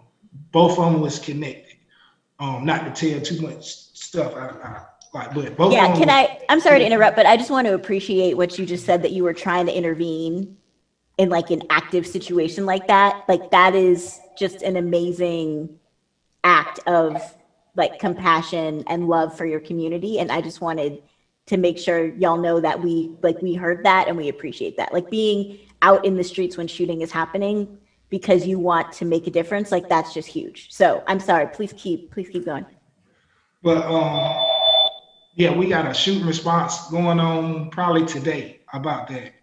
We actually had one yesterday. That's why we was out there for the two shootings that happened the day before yesterday. So we've been working. It's just given the circumstances with McDougal, with them being moved out and being moved back in, and it's new people, and we haven't been there because COVID. We've been limited since March to even go out to the community. So it's a lot of us trying to get back to know who's who and what, so it's a lot going on, and we just trying to get our feet permanently back in McDougal. To tell you the truth, our apartment still ain't even finished in McDougal. The apartment we got over there, we ain't even got no stove in it. So we trying. That's the best answer I can give you. We trying very hard. Thank you. Yeah, we heard, we knew that because of COVID, y'all hadn't been able to be out doing the work the way that you had been. And of course, with, it's also that, the economic situation has been made so much worse because of COVID. Everybody's trying to deal, people worried about getting sick. The anxiety is so high. So all of that is, is resulting in is causing more violence, not just in Durham, but everywhere. And it makes it harder for us to do these kinds of interventions. So we were really glad to hear that y'all were going back out there, and hope you're doing everything you need to do to stay safe too while you're out there working. Yes, ma'am. And if I may chime in addition to the great work that Mr. Johnson and Mr. Mason and the entire team, that the entire team does every day, I just want to also just highlight that the onus is not only on BCU to address issues because they're deep, they're pervasive, and they're systemic in nature. And that what could help them is if we really, as systems and institutions, turn the mirror inward and look at how potentially we are creating barriers and really asking ourselves some deeper level questions about, truly why are our neighborhoods divested in opportunities and access to resources. So those are some of the issues that when we ask questions about how can we help BCU, because things didn't happen that way overnight. They happened over years and years of neglect, divestment, and opportunities and access. And so we have to look at that as well. And then that's when we become truly partners in the work that they're doing, the brave work that they're doing, the courageous work, the work that we're not able to do, we're not skilled enough to do. And so I honor the work of these gentlemen and the entire team, and just wanted to uplift that we have work to do as well as partners in this. Thank you. Thank you so much for bringing that up. That is so important. And we all need to be thinking about that with regard to this issue and all the issues that we face in Durham. Just wanted to follow up that my one other question, like how big do y'all need to be? If you were as big as you want to be, how many people would you have? If we were as big as we wanted to be, what would we say, David? 20, 30? I say about 5 to 6 people to each neighborhood that we can get them in. Yep. I say we done great work as a small team of 5 with just those 2. And I can't even say because we only put 3 in each neighborhood to tell you the truth. So it's 3 and 3. So it's working. We really working with 3 people in each neighborhood. So I say we can get it up to probably 5, 6 people in each neighborhood if possible. Man, that would be tremendous, man. It would be tremendous, not only for the bringing down the violence, just of the inspiration that we give into all these neighborhoods, because we've been asked to be everywhere. Like whenever violence hit, Bull City United is the first one on call that people call to ask where we at. But we can't be everywhere. Like we don't got the manpower to be everywhere. And we only supposed to be in the 2 target areas that we're assigned to. So that was kind of hard too, because violence affected us all the way around. So I say if I had a choice, give me 100 people and I will show you what I can do. If you want me to be frank, give me the people and I can show you I can change the violent trend that's going on in there. And also what I've learned from the team, because they teach me every day, I learn every day, is that it's also about the right people, having the right people to do the work. Thanks so much, y'all. Appreciate your work and coming to talk to us today. And we are all committed to this model and want to invest in your work and in this community. So thank you. Appreciate y'all so much. Thank you. Can I say one thing? Sure, go ahead. To Mr. Freeline, anytime you want to walk McDougal, you don't got to reschedule. I got you. You ain't got, I got you. We've been trying to get with Central for a nice little minute, and it ain't just transpired, but I got you. Any kind of way, any neighborhood you need to go, we can get you in there. Yes, sir. Thank you, Mr. Johnson. Who else would like to have some comments or questions for these? Councilmember Middleton. Thank you, Mr. Mayor. It's so good to see y'all. Alas, Brother Johnson, the brother of the day. Yo, on a personal note, when I first started my radio show and nobody was checking for me, Bull City United was like one of the first legitimate, serious guests that I had on my radio show. The phone ringing now, but back when nobody was checking for me, y'all held me down like steel. So I appreciate that. It's good to see y'all, brothers. I appreciate the work that y'all are doing. So let's just get right to it, man. It's lit right now in the city. It's lit, and part of your effectiveness is because it's not people like us on the council who just sign up and go out and do the work. I mean, these are brothers and sisters that have lived the life and walked the walk and have the rep. They have the relationship that can go into these neighborhoods and talk to folk. First thing I want to say is when I visited Boston, I know in Boston they have the hospital program as well, but a lot of their success was because they stacked a bunch of different resources. They were working with police and social services. And actually, just to be honest, a lot of the things that I've asked the city to do, basically other cities are already doing, from technology to violence interrupters, and all of those things working together would have brought those really big numbers down, those 60% and 50%. It wasn't just violence interruption, it was all those other things as well. Working in conjunction with them. So I just want to put that to my colleagues that, there is a model and a template for these type of interventions, but they work in conjunction with a whole bunch of other things that these other cities are doing, have been doing for years. Actually, they crossed that threshold years ago. Some of the stuff we're talking about in Durham, it's not new. So let me ask you the first question. With the uptick we've been seeing lately, a lot of they're getting younger, these shooters, and no code. OGs are 19 now. So do y'all have the relationships right now and the folk in the trenches to reach this generation now? If we funded y'all up, just real talk, can y'all get to them? Yes, sir. Mute it real quick. I get what you're saying about it's 19, 20-year-old OGs and stuff like that, but it's still a hierarchy. And it's nobody we can't get to, period. In either group, set, gang, whatever it is. We got connections to it. The guys I got on the team right now and myself are deeply connected to the guys what's going on right now. And just to give you a little bit about why guys are getting younger, they're not in school. With this pandemic, 14, 15-year-olds, they're not in school. Like their parents probably at work. So 16, they're not going to school at all. And they're out here on the streets. And I would say this too.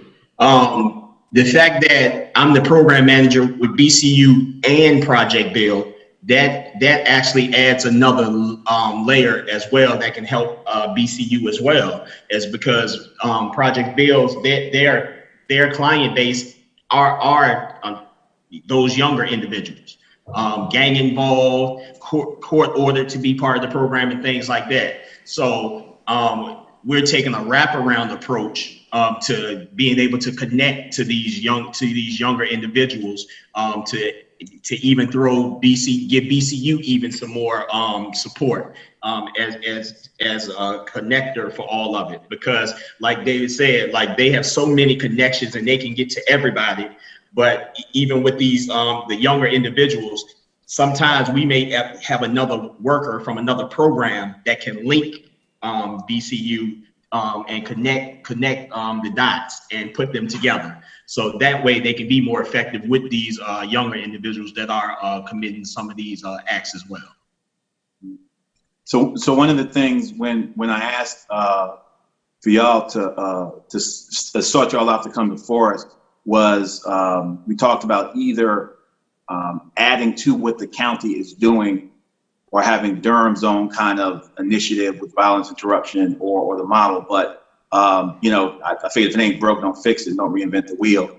And I know, David, a lot of your reach comes because, you know these folk and you've been in that life. So I guess when you look at Oxford Manor, y'all are in McDougal and Southside, but when you look at Oxford Manor, when you look at Cornwallis, places like that, how transferable are some of those relations, or how you know what I'm saying? How reachable are those folk in those neighborhoods as well, so we can replicate kind of, because sometimes you got issues with crossing, you know what I'm saying? Because it's lit right now. How reachable are those areas? You know what I'm saying?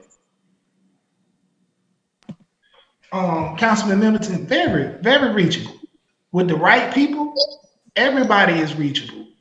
With the right staff, everybody is reachable. What I won't do, I'm not gonna sit here and say, I'm gonna go in Cornwallis, which I will, but I'm not gonna say, but they probably don't know me that well, like they do in my neighborhood in Southside. But what I'm gonna do, I'm gonna recruit the highest ranking guy I know over there in Cornwallis, and I know a couple of them that's trying to get out the light and is trying to change their life. And I'm gonna recruit him. And he gonna take care of the little guys that he know. Like, so I might not be the one that be able to tell them to don't shoot this and the third, but I guarantee I know somebody that can. Like, I might not know him personally in Cornwallis or in Bradtown, because that's not my neighborhood. But I know the head crip in Bradtown. I know the head blood in Cornwallis and the head crip in Cornwallis, because they got bloods and crips in Cornwallis. I know.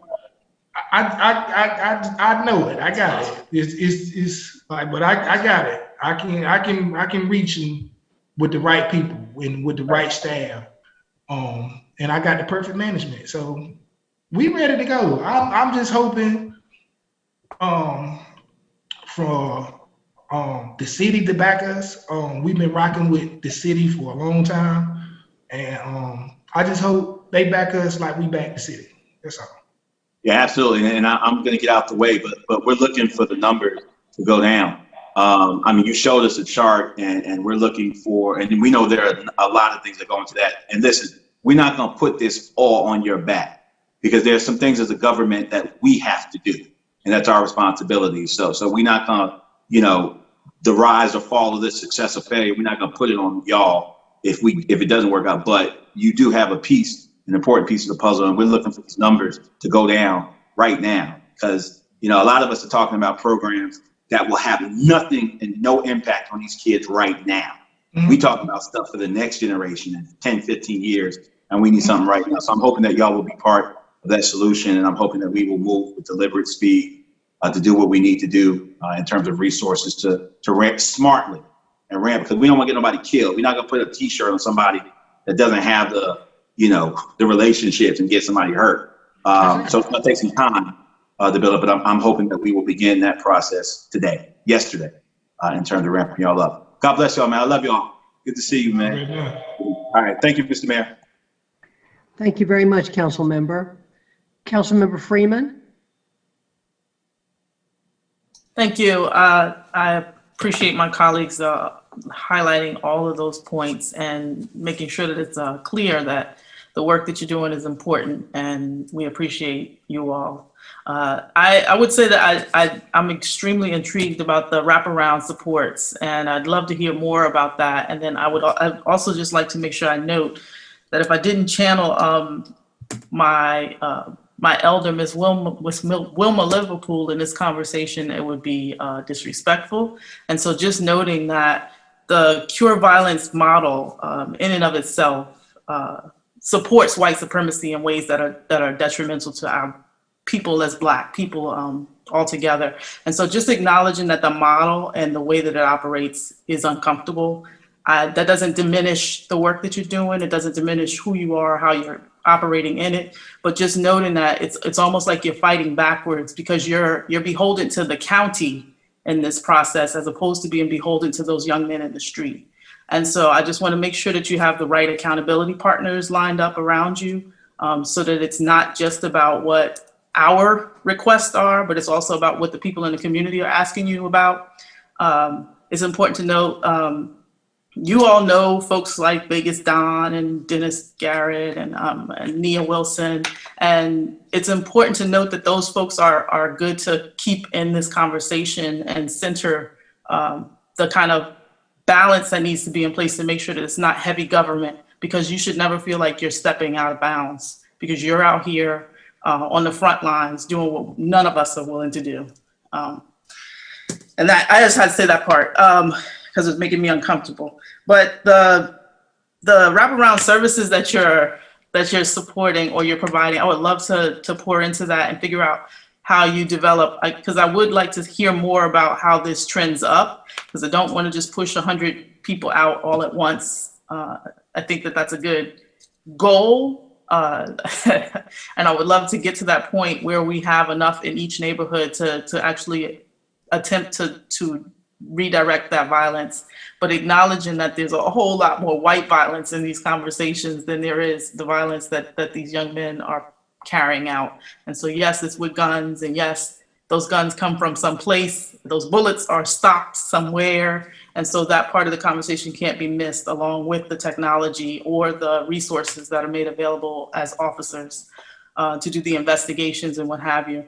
I just want to know how those parts of pieces play into this conversation, because I don't think it's just one-sided. Thank you, Councilwoman Freeman, for your Ms. comments. Pierce, Ms. Pierce, excuse me 1 minute. I'm sorry. I think if you all were on earlier, you heard that I need to leave today's meeting a little early, and I'm going to do that in a minute. But Mayor Pro Tem Johnson will be presiding, and she won't miss a beat. But before I go, I just want to thank you all again. I know you're going to continue this conversation with my colleagues, but I'm just really grateful to you all, not only for being here, but for the work that you do. I've seen it up close and personal many times, and I am very much looking forward to the city pitching in to support this work, and just want to express my gratitude to you all again. So I'm sorry I have to leave early, but I look forward to more of these discussions and to seeing you all where you live. So thank you. Thank you. I'm sorry, Ms. Pierce, I'm going to turn it back over to you and to the Mayor Pro Tem. Thank you. Thank you, Councilwoman Freeman, for your comments. And I think what you said is critically important, and that we really have to sit with that part of the conversation, that the work that's being done, and we know, again, we really have to pay attention to the systemic issues that are present with us, and that, you know, we shouldn't have an expectation that a program or a service or an intervention would ever resolve the issues that that ail us, and so for generations, hundreds of years. And so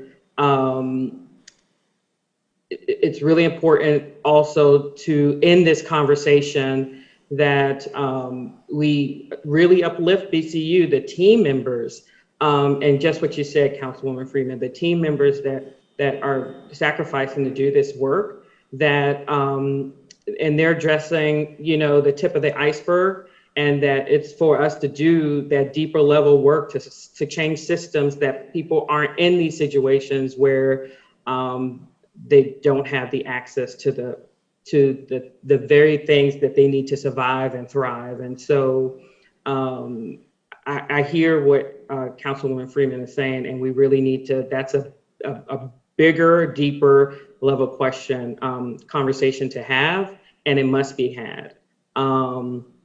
And really very much that deals with systemic racism, and that, you know, why people are poor and all of those different things that many of us have been exposed to with training. But then when will we make the train and put it into action?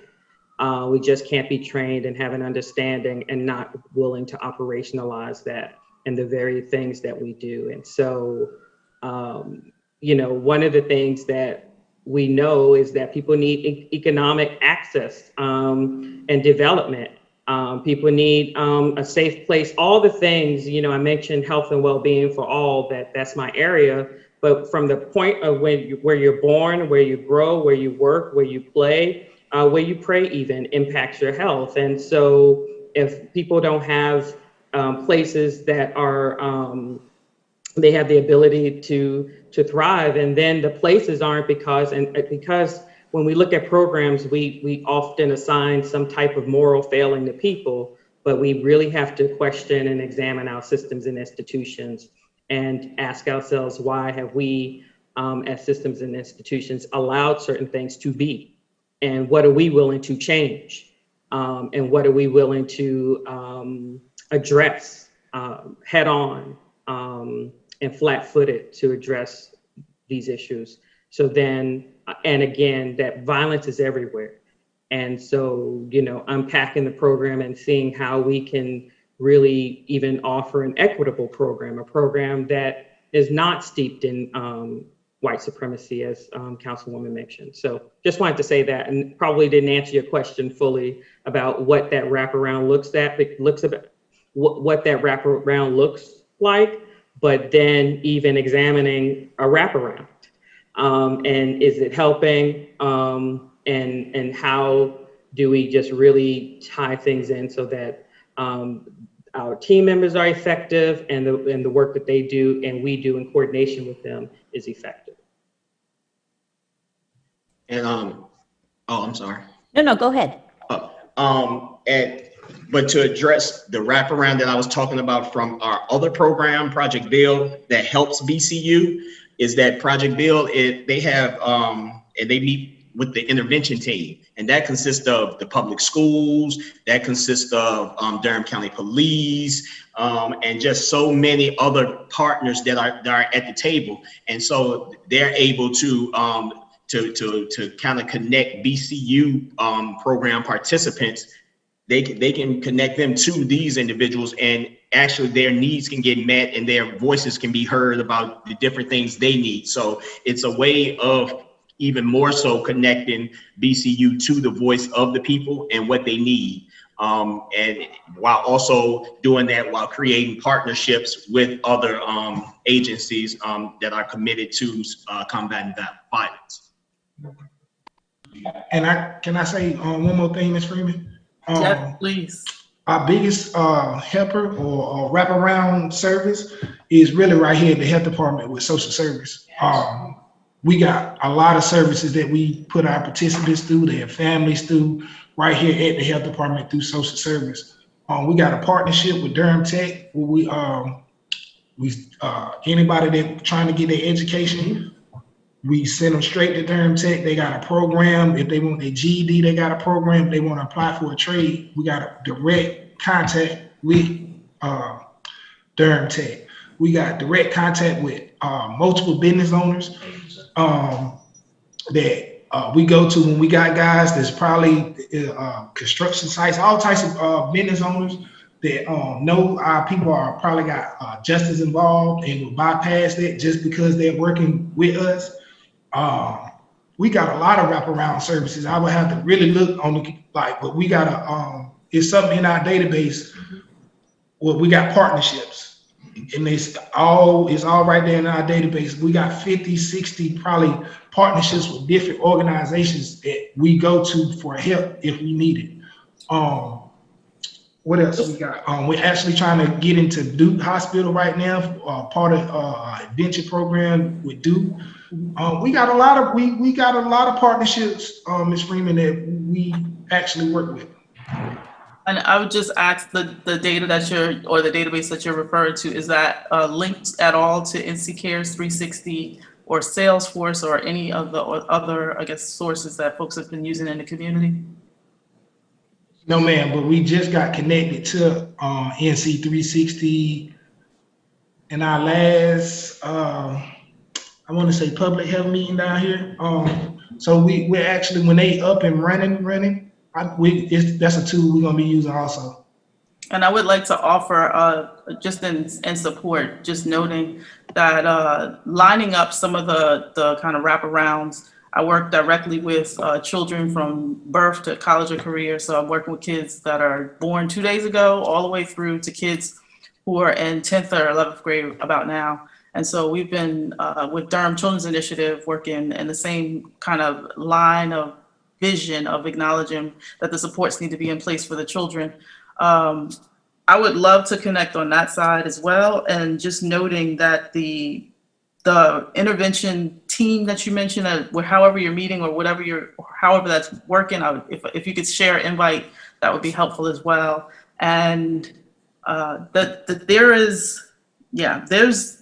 this was what was making me the most uncomfortable in this whole community health and safety conversation, is that none of this conversation was happening, and it was almost like there was nothing there. And I was concerned because you're only in 2 neighborhoods.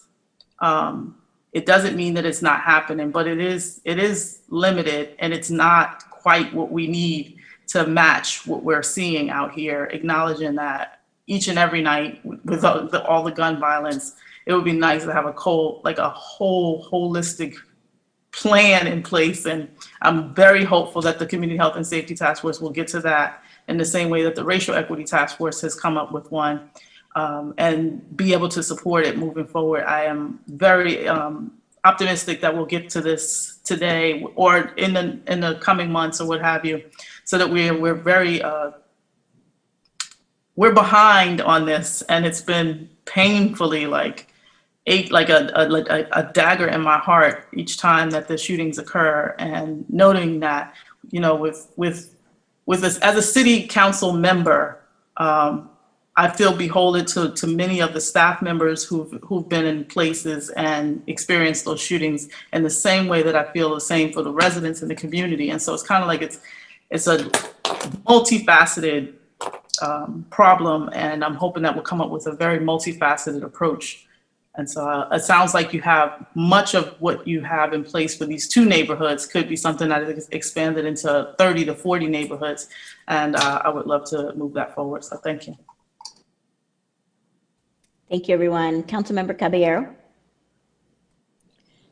Thank you. I just had a couple of quick questions. First of all, thank you so much for all the work you do. I am a former Montessori teacher, so conflict resolution is a key part of my training as an educator. Not sure how much that informed you all. Even a huge percent, you know, a lot of our day was training kids to be peer mediators when there was, you know, in our case, it's definitely not gunfire, but so-and-so took my pencil. And even in those very simple cases, retaliation of the kid coming and doing something back was pretty prevalent. And so I have a lot of respect for the work you do. Thank you so much for putting yourselves out there in really dangerous spaces in our community. And I know that although we are in a terrible moment as a city, I think we'd be in a much, much worse moment if we didn't have you all already out there. A couple of questions for you all. I know there's 2 census tracts that have been identified, and I'm very interested in the city funding this and expanding the work you all are doing. I think that there's consensus on council moving forward. I have always thought that violence interrupter programs, because I've seen it work with kids in a different way, was definitely a worthy goal to implement in our community. If we funded you all, would you all think that putting more folks in the communities that you're in, or expanding where, like what would be your first kind of step?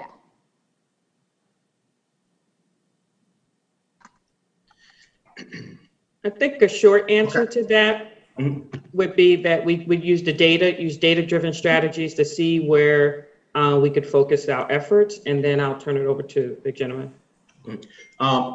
To go a little deeper on your answer, we actually had started preliminary review of the data that Ms. Pierce was referring to, in which when we spoken earlier, Oxford and Cornwallis, myself and Dave, we were talking about that before we came on to the meeting. Those are some areas that we could see us expanding as well.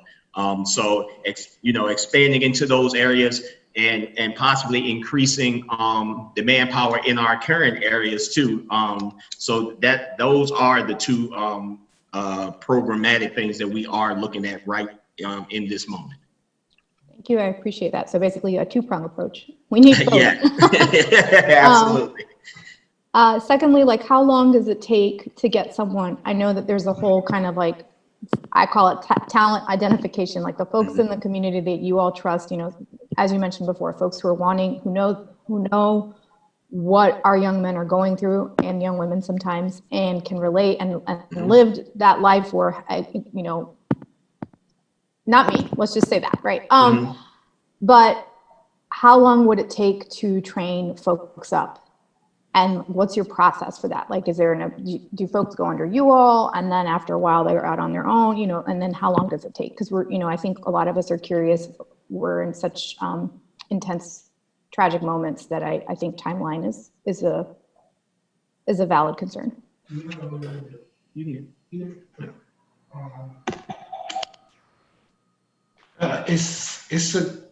cure violence training only lasts a week.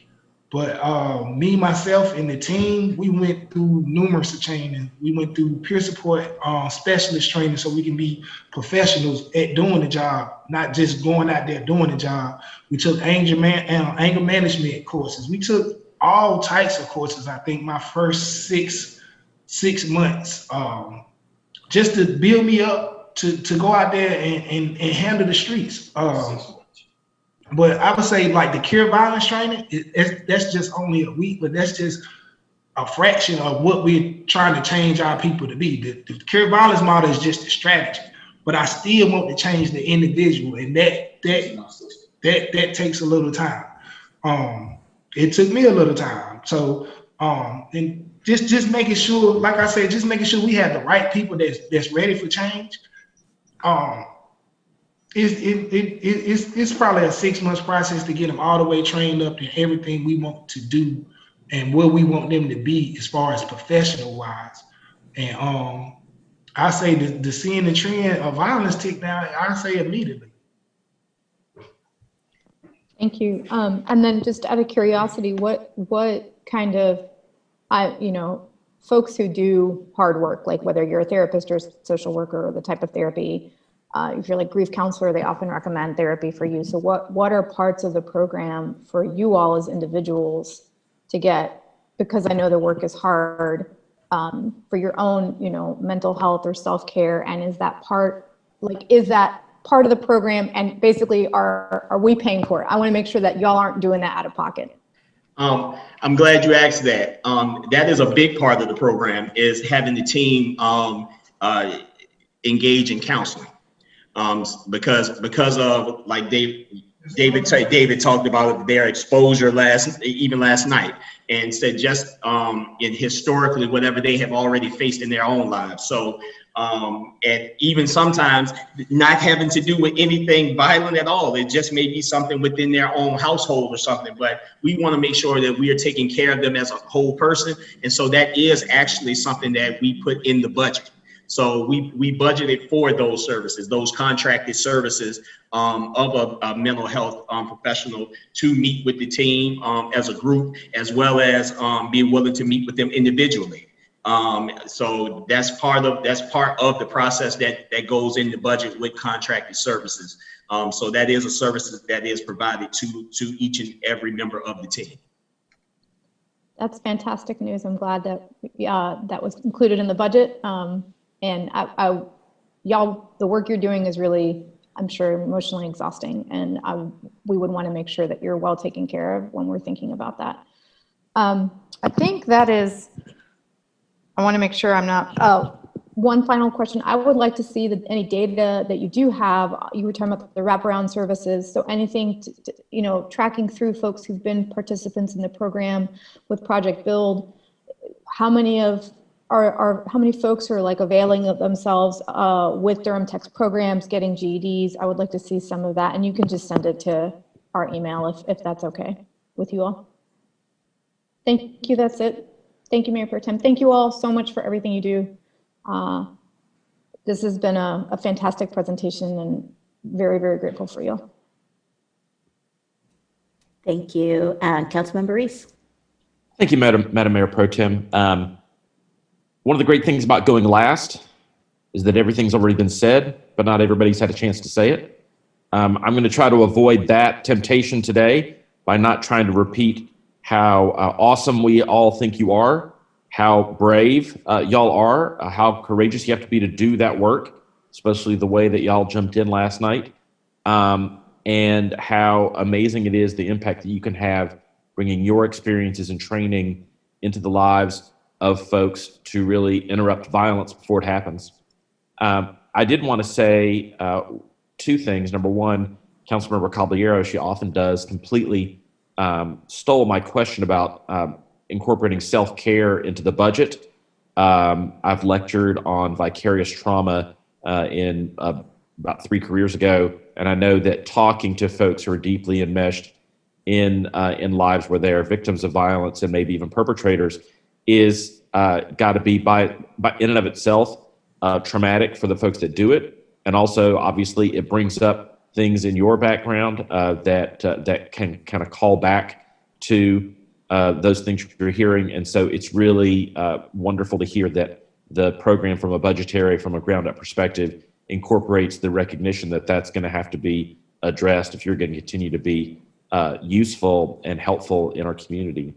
The other thing I wanted to say is if any of my colleagues have ever been to a Project Build graduation, the conjunction of those two programs in this conversation is really heartening because I know that can make such a huge difference in the lives of young people. And so I'm really glad to hear that. I guess my question is not really so much for the BCU folks because my colleagues have asked all the good questions and left me only the bad ones, and so I'm not going to ask those. What I will ask is ask our administration what are the next steps for the city to become a financial partner in this program, and can we have a little bit of a preview about what that looks like and how we can move that forward quickly. Thank you, Madam Mayor Pro Tem, and thanks again, y'all. You're amazing. Thank you, Councilmember, and I see our lovely city manager is ready to take that one. Yes, I'm ready to take that one. Thank you for that question. Today, the purpose of today was to bring, as Councilmember Middleton uses sometimes, a full-throated discussion about this program that is run right across the street from us at Durham County. We certainly did not expect any decisions to be made today, as that would not be appropriate in terms of it happening on the spot. So your question is very good. What we would like to do as an administration is have conversations after this presentation and provide some recommendations on the city's participation in this particular program, as it is the subject of that we have in front of us today. Madam Mayor Pro Tem, can I ask a quick follow-up? Absolutely. I don't really have a question, but Wanda, I just want to make sure that you understand, especially from my perspective, and I think I speak my colleagues in that moving expeditiously is really a priority here. I think you heard that in everything that we've said, in the need that we have in the community, and I know and trust that you will operate with the level of urgency that we all feel. So thank you for that. Thank you. Also, Wanda, am I remembering right that the city did participate in the initial establishment of the Cure Violence program with the county? I feel like I remember like a $200,000 contribution to some kind of county anti-violence program from a few years back, but maybe it was something else.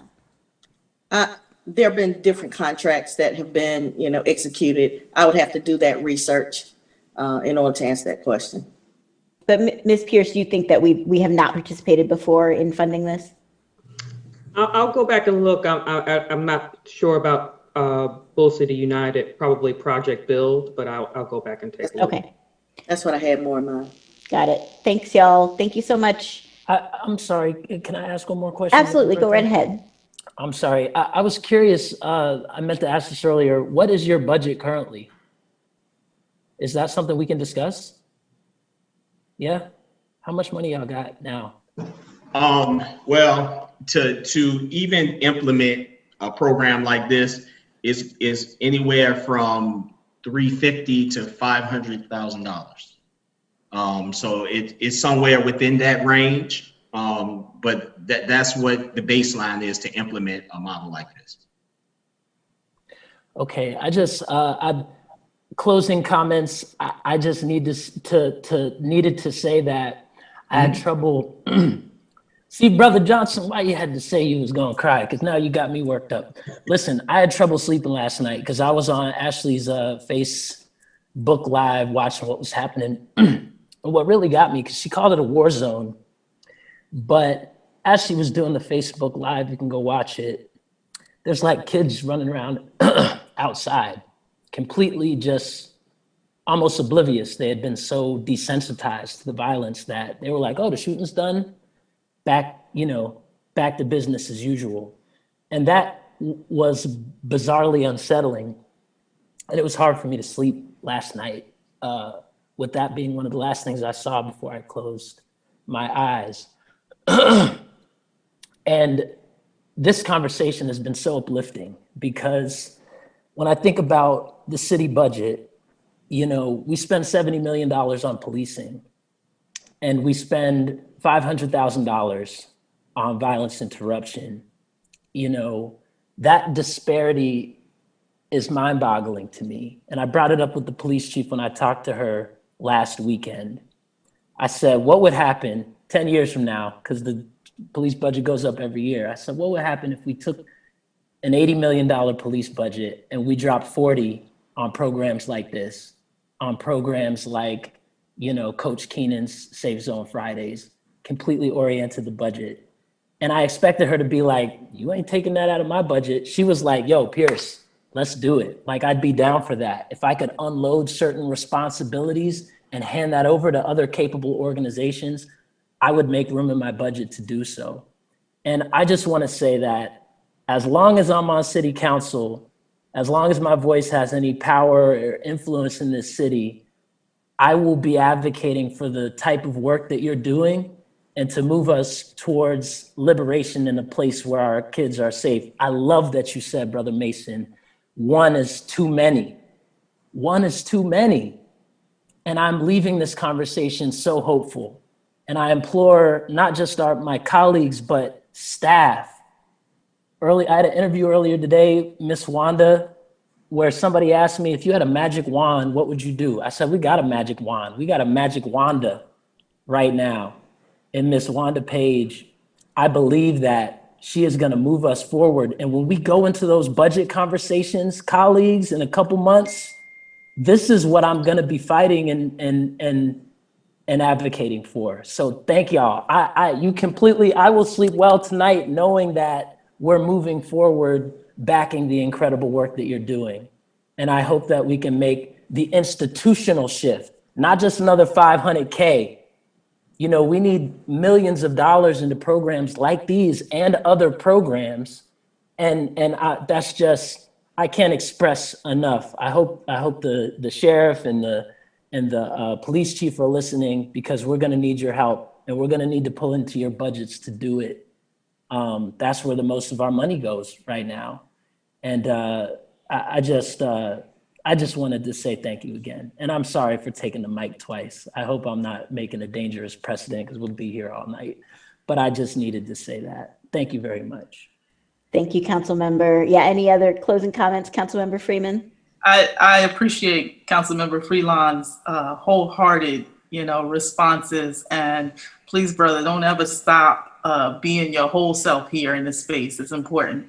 I just want to note that, and just acknowledging that these programs aren't going to solve the problem. It is really a whole system of inequities. And I want to just draw it back for my colleagues to the whole land use conversation and acknowledging that same devaluation, that same miss that we do when we don't allow folks the opportunity to have running, city water, or when we're missing and they're not at the stand to make the case for their neighborhood to not have their stormwater overflowing into their backyards. Those things matter as well.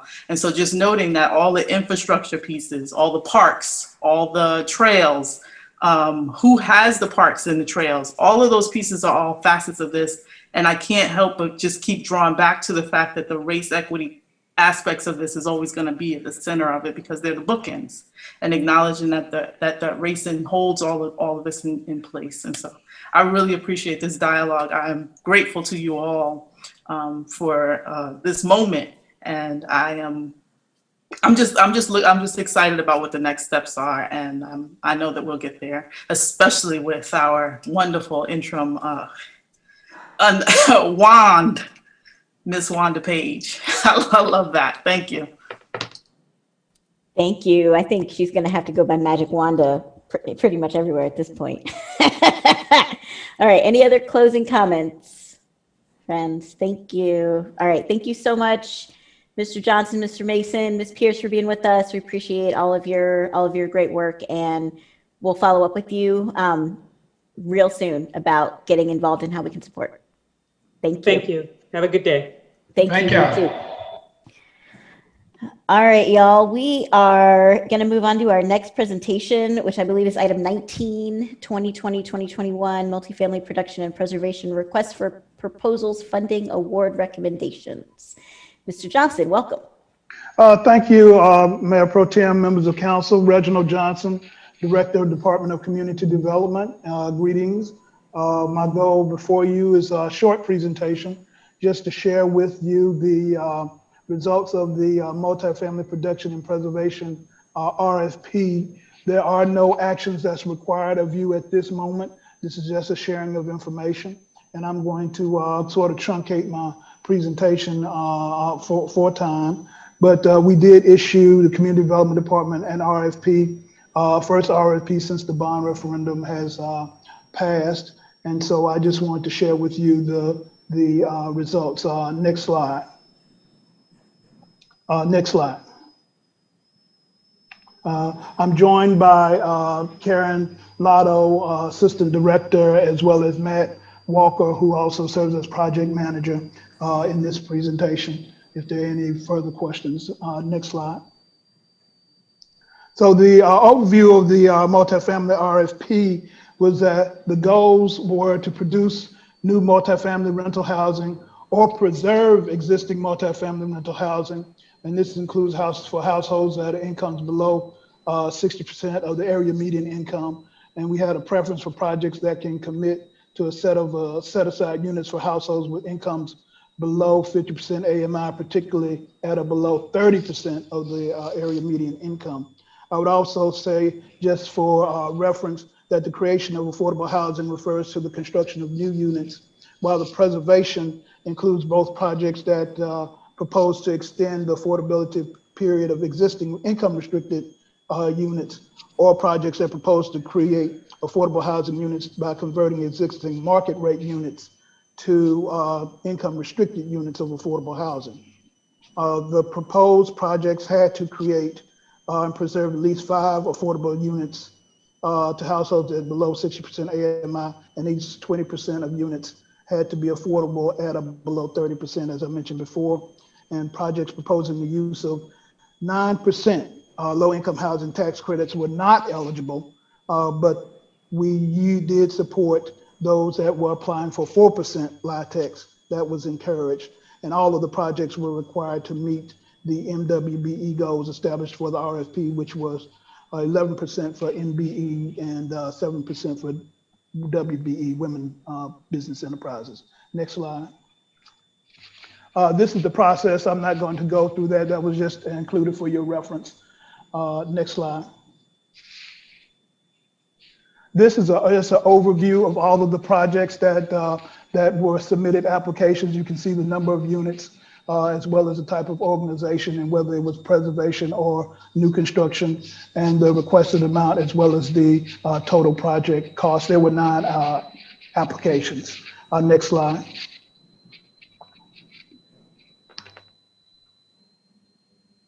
So what we did, and I'm not going to go through these, this was just also for your reference.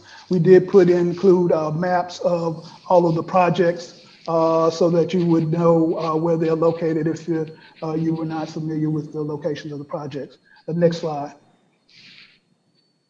Next slide. Next slide. Next slide. Next slide. Next slide. And this where let's go back to the funding recommendations, from the project before, the slide before, thank you. So what I wanted to do is just share with you the recommendations. There were 5 projects that we are recommending for funding. One is Reinvestment Partners, Harriet's Place. Recommended amount is $1.6 million. CASA 2702 North Duke Apartments, 16 units at about $2.2 million. And Laurel Street Residential, this is Farrington Road with 80 units, just under $3.7 million. And Self Help Ventures, this is Hardy Street Apartments, 118 units, just under $5 million. And ACRA, which is the Fitz Powell Preservation Project, of 15 units at about $340,000. And so these are the 5. It totals just of 13 million.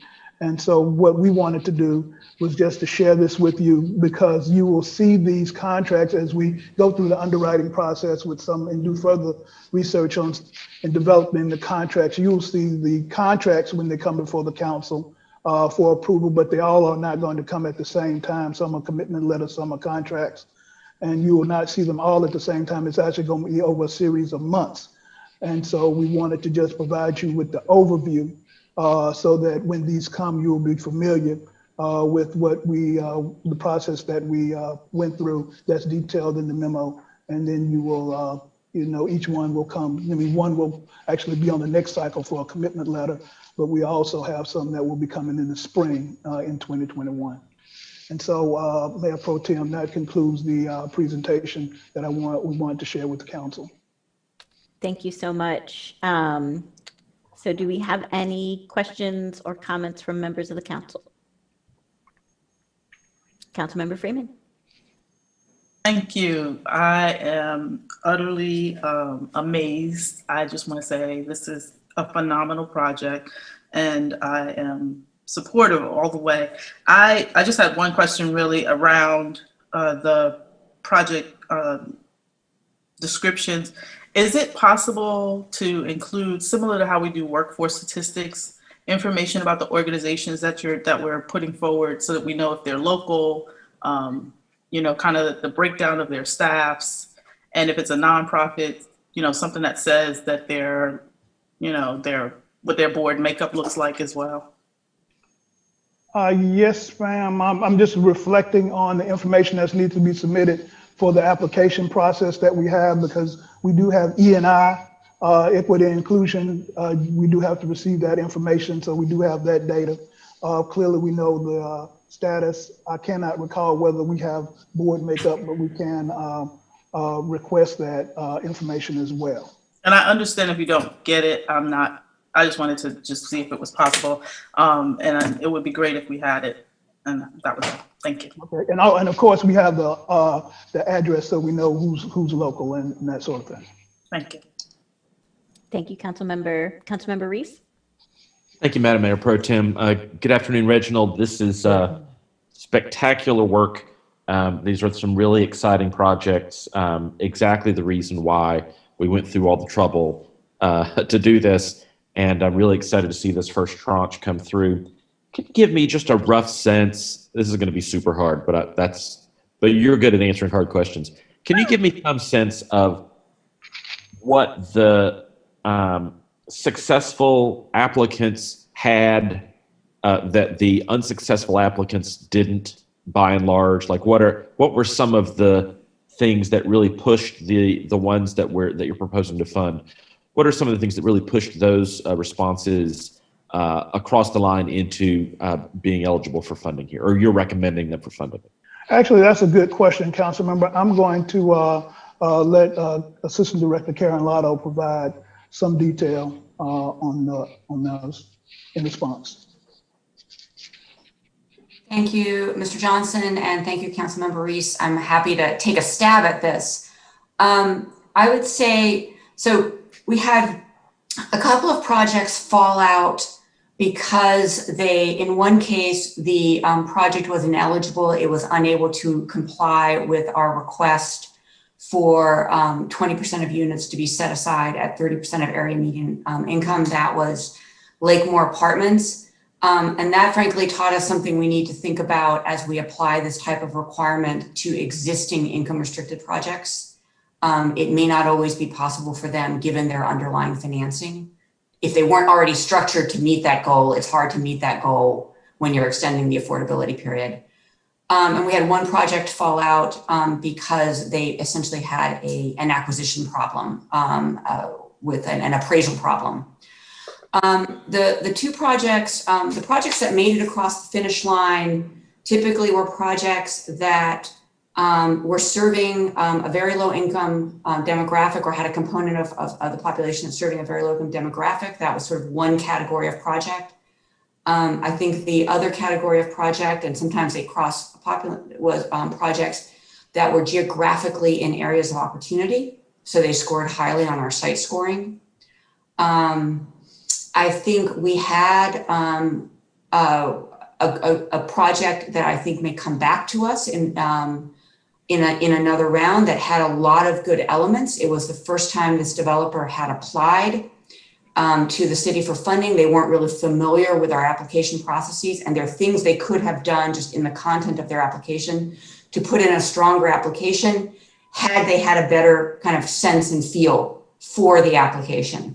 And I'm hopeful that they will come back because the underlying project has a lot of strengths. So, and then we did have the element where we had put 15 million out, we committed 13 million, and we sort of didn't have the money to take us over the next level. So that was already part of the challenge as well. None of these projects was, none of them were like unacceptable. They all had strengths and weaknesses. And some projects got pushed up because of the AMI they were targeting. Some projects got pushed up because of geography and developer capacity or developer capacity. And then at some point we had to cut it off because we only had a certain amount of money to put out. That's a great answer, Karen. Thank you. Reginald, I have one more question. Yes, sir. Where in the process of moving these from the RFP to the initial selection process through to when we will see these kind of on a 1 or 2 at a time basis running through future agendas, at what point in time does the Affordable Housing Implementation Committee become involved for consultation on projects like this? So the role of the Affordable Housing Implementation Committee will be to help advise us in terms of priorities. In this particular, and receive the results and share with us, of course, their thoughts, as well as receive the information on what we have done. So on this tranche, usually as we get to the contract stage, the Affordable Housing Implementation Committee will be involved when the project gets going, because we'll be making reports back to them on how it's progressing. They won't necessarily be involved in the part that we're getting ready to do now, which is the nitty-gritty detail of analyzing the projects and developing contracts, and then bringing the contracts before you all. That's going to take, for some of these projects, months. Sometimes some of them will require commitment letters. And so that will, like I said, will come on the next cycle. The Affordable Housing Implementation Committee has not met yet, so they won't have a role in that. But the role that they will have is once we do get rolling with those projects, they will be receiving updates on those. Great, thanks, Reginald. I just wanted to thank you and your staff for this great round of proposals and the hard work it takes to kind of vet each one, kick the tires, and figure out. We've got a big appetite. What can we afford to do? And what do we have the capacity to supervise, I guess, through the process, as you and I have discussed many, many times. Yes. And just to say, this is just fantastic to see these projects in front of us, and look forward to seeing each of them as they come through and doing our due diligence on them as well. But thanks, Reginald, and thanks, Karen. Thanks, everybody. Thank you, Madam Mayor Pro Tem. Thank you, Council Member. Any other questions or comments from Council? All right, thank you. Thank you again, Reginald, for the presentation and keeping us in the loop. Appreciate it. Take care. Have a good evening. You too. Thank you. All right, y'all, moving right along. Our next presentation is, I believe we're going back up to item 16 on the UNRBA, and I see Ms. Wilbur is here for us. Yes, I think Michelle's gonna do an intro for me. Great. Hello, everybody. Hello, welcome. For those of you who don't know me, my name is Michelle Woolfolk. I work in the Public Works Department in the Stormwater and GIS Division. For Falls Lake, you normally see me in the spring when I come and bring you the Upper Neuse River Basin Association budget for approval. But today we're here to request council support for another project of the Upper Neuse River Basin Association, the UNRBA. This is for the Falls Lake Interim Strategy. Whoops.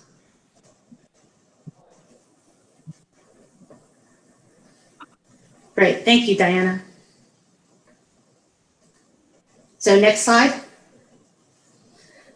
Just a quick review of the rules related to the Falls Lake Nutrient Management Strategy. These are the set of rules that became effective in 2011, January of 2011. There are 8 sections to the rules. Aside from the purpose and the definitions that apply to everybody who's in the watershed, the most important sections for the city are the stormwater new development, the stormwater existing development, which I have highlighted, and the wastewater discharge requirements. The options for offsetting nutrient loads are rules that we do use, but they are less impactful directly to the city. The new development regulations affect new development. They also affect redevelopment that's in the city. Everything since 2006. The existing development addresses any lands that were already developed. And then the wastewater treatment obviously would address wastewater treatment plants in the watershed. There are 4 major ones. The rules are written in 2 stages. Stage 1 is to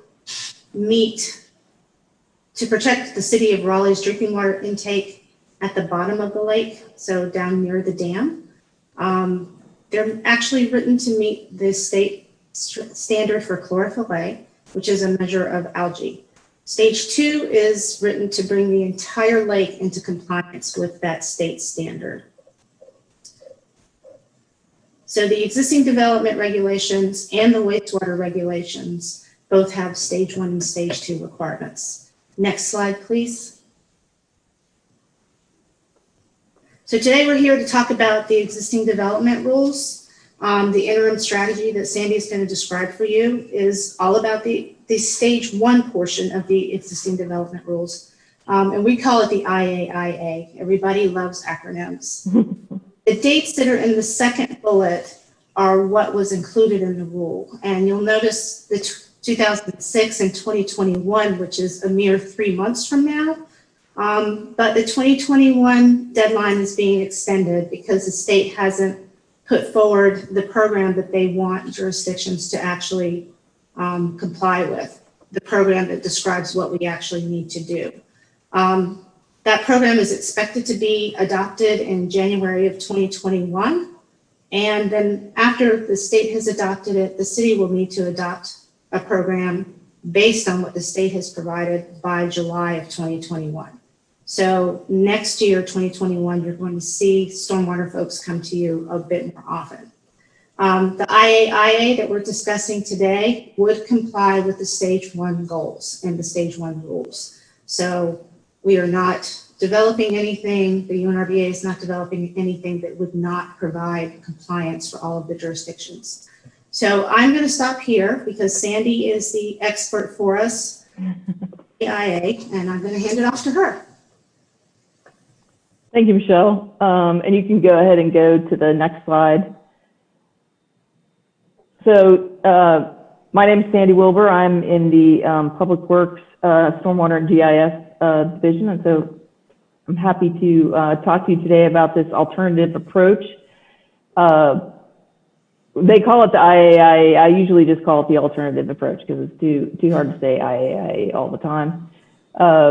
So why have an alternative approach? The UNRBA has been working on trying to find an approach that would look at some of the inequities of how the state's standard stage 1 program would work.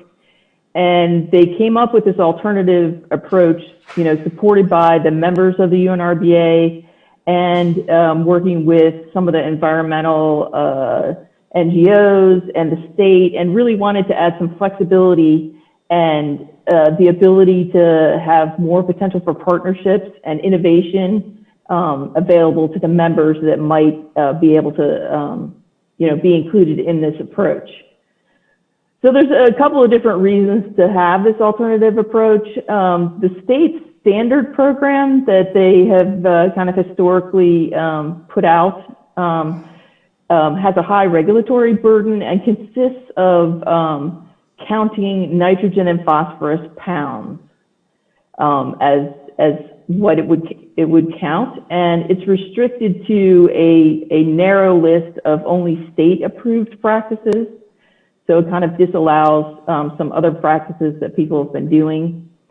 So the biggest difference in what we're going to include in the alternative approach would be to allow us to count investments in dollars instead of pounds.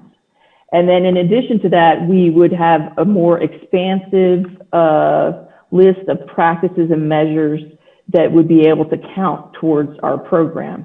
Things such as, land conservation, looking at illicit discharges to our creeks and streams. And it would also add the ability to have more diverse partnerships to achieve those water quality goals. Another really unique part of this program is that it would include Raleigh. They have indicated that they're interested in participating in this program. So in the standard program that the state would have, they wouldn't really be required to participate in it. So with this program, for example, the city would be contributing $337,000 per year towards the program, and Raleigh would be contributing $466,000 annually. So this approach of sharing the burden with the upstream and the downstream water supply users is very unique and will help in cooperating with all of those communities to help improve water quality. Next slide, please. So what are some of the basic requirements to actually participate into this alternative approach? I already talked about Raleigh and they're interested in participating. So in order to do that, you must be a member of the UNRBA.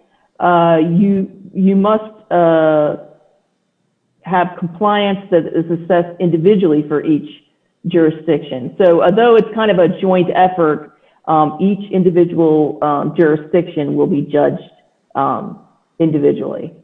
And you also have to participate for 5 years in order to really make it more efficient and reduce the administrative burden. Next slide, please. There are several core principles to this alternative approach.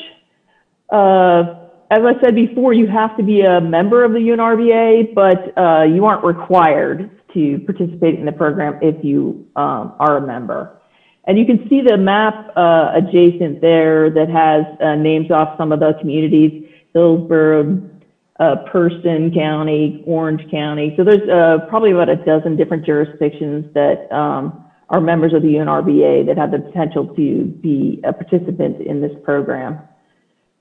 Each individual jurisdiction, as I said, has to document the investments and make sure that the expenditures are on the eligibility list that's included in the program. Next slide, please. Some additional core principles include that the financial commitments are assigned on an annual basis. So as I said before, we're looking for the city's commitment, they were looking at a $337,000 annual commitment. And later on in the presentation, I'll show you a chart that kind of compares other communities and what their contributions are. One thing that's a unique part of this program is that they have a rollover, kind of like the rollover for minutes. You can roll over your expenditures. So say you spent more money in 1 year, you can roll that over to the next year. So, you're not trying to just only spend that exact amount of money in each year. So I think that'll be helpful. The other core principle there is you can withdraw from the program. You are allowed to, be released from the program at the end of the fiscal year if you want to. Of course, then you would have to go back to the state's standard program of counting, the pounds.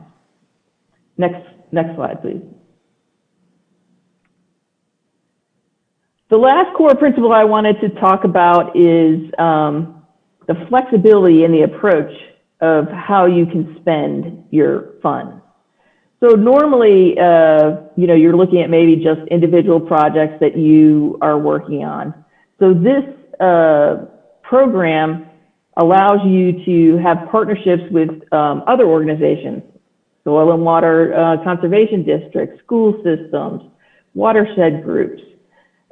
This sort of approach and flexibility in the approach will help build partnerships in the community so that we can all work on the water quality together. Next slide. So looking at the schedule, as Michelle was talking about a little bit, I've highlighted in September, you might not be able to see that there, but in September, the UNRBA board voted on whether or not people were interested in looking at, entering this program. And then later on, we would go and actually brief the councils. If you look at that next highlight there.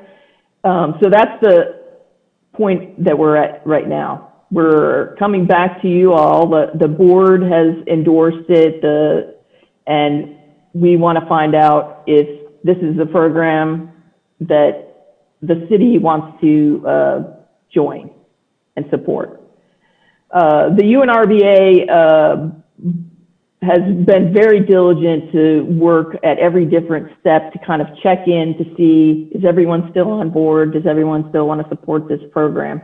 So they're being very careful on and diligent on checking to see if everyone is still on board.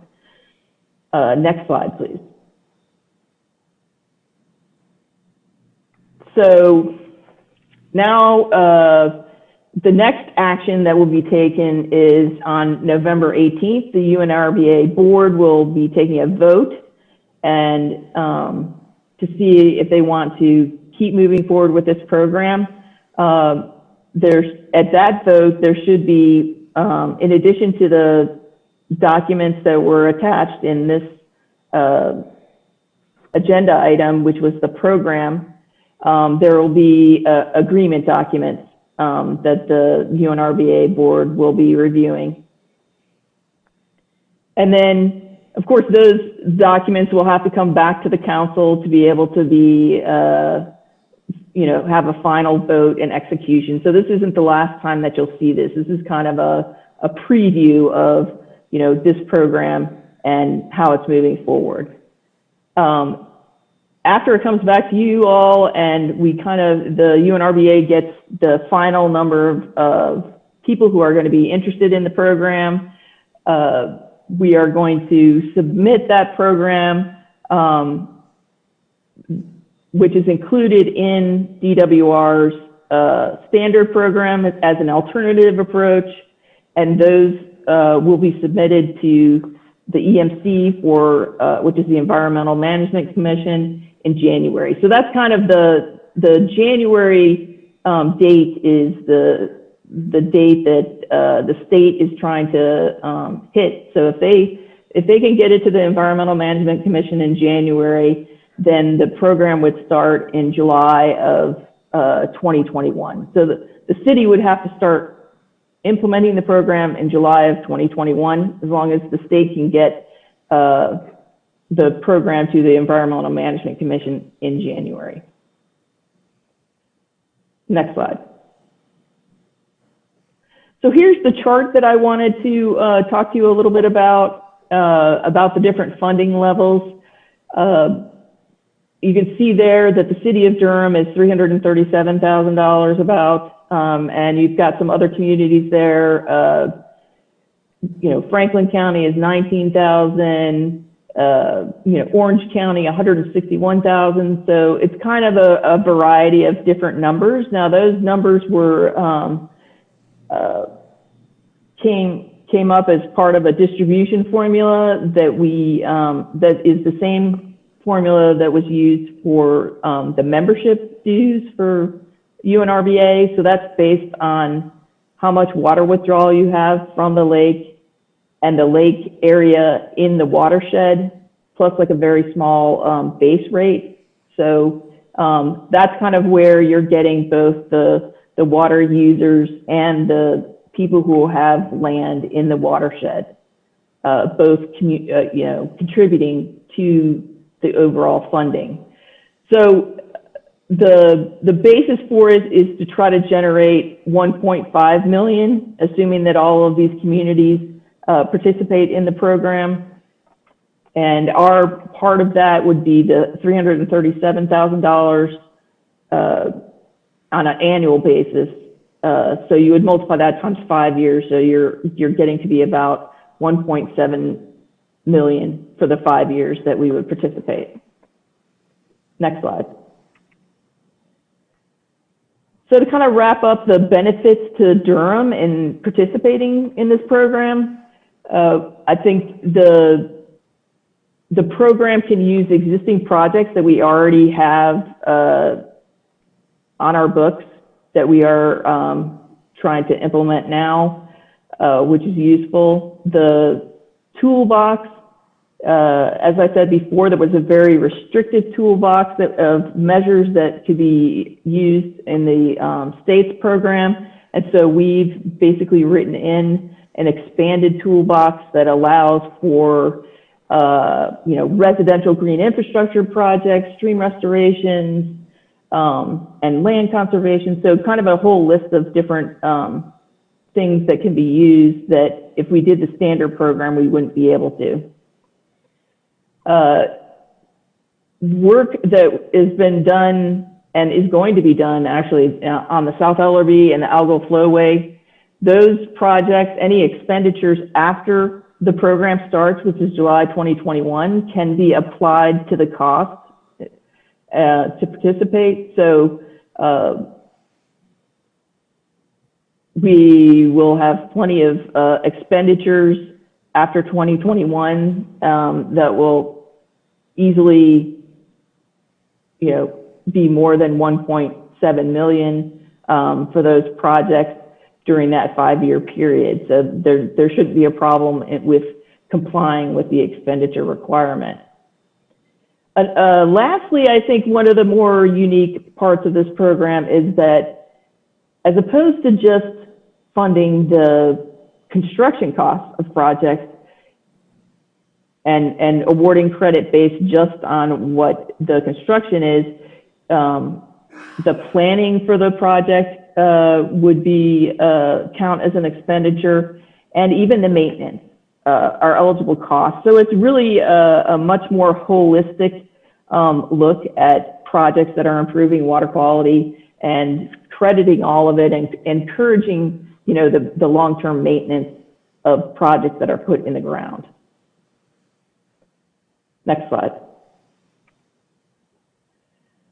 So I guess in conclusion, I'd like to say that we are looking for a recommendation that you support the participation in this alternative approach for stage 1 existing development rules for Falls Lake, knowing that this won't be the last time that you'll see it. It will come again, but it will come back to you with the final agreement later this year.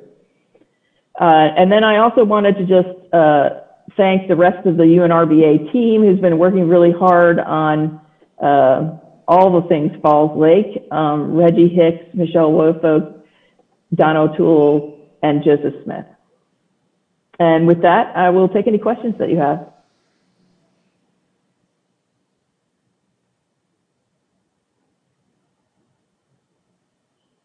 I think you're muted. I was.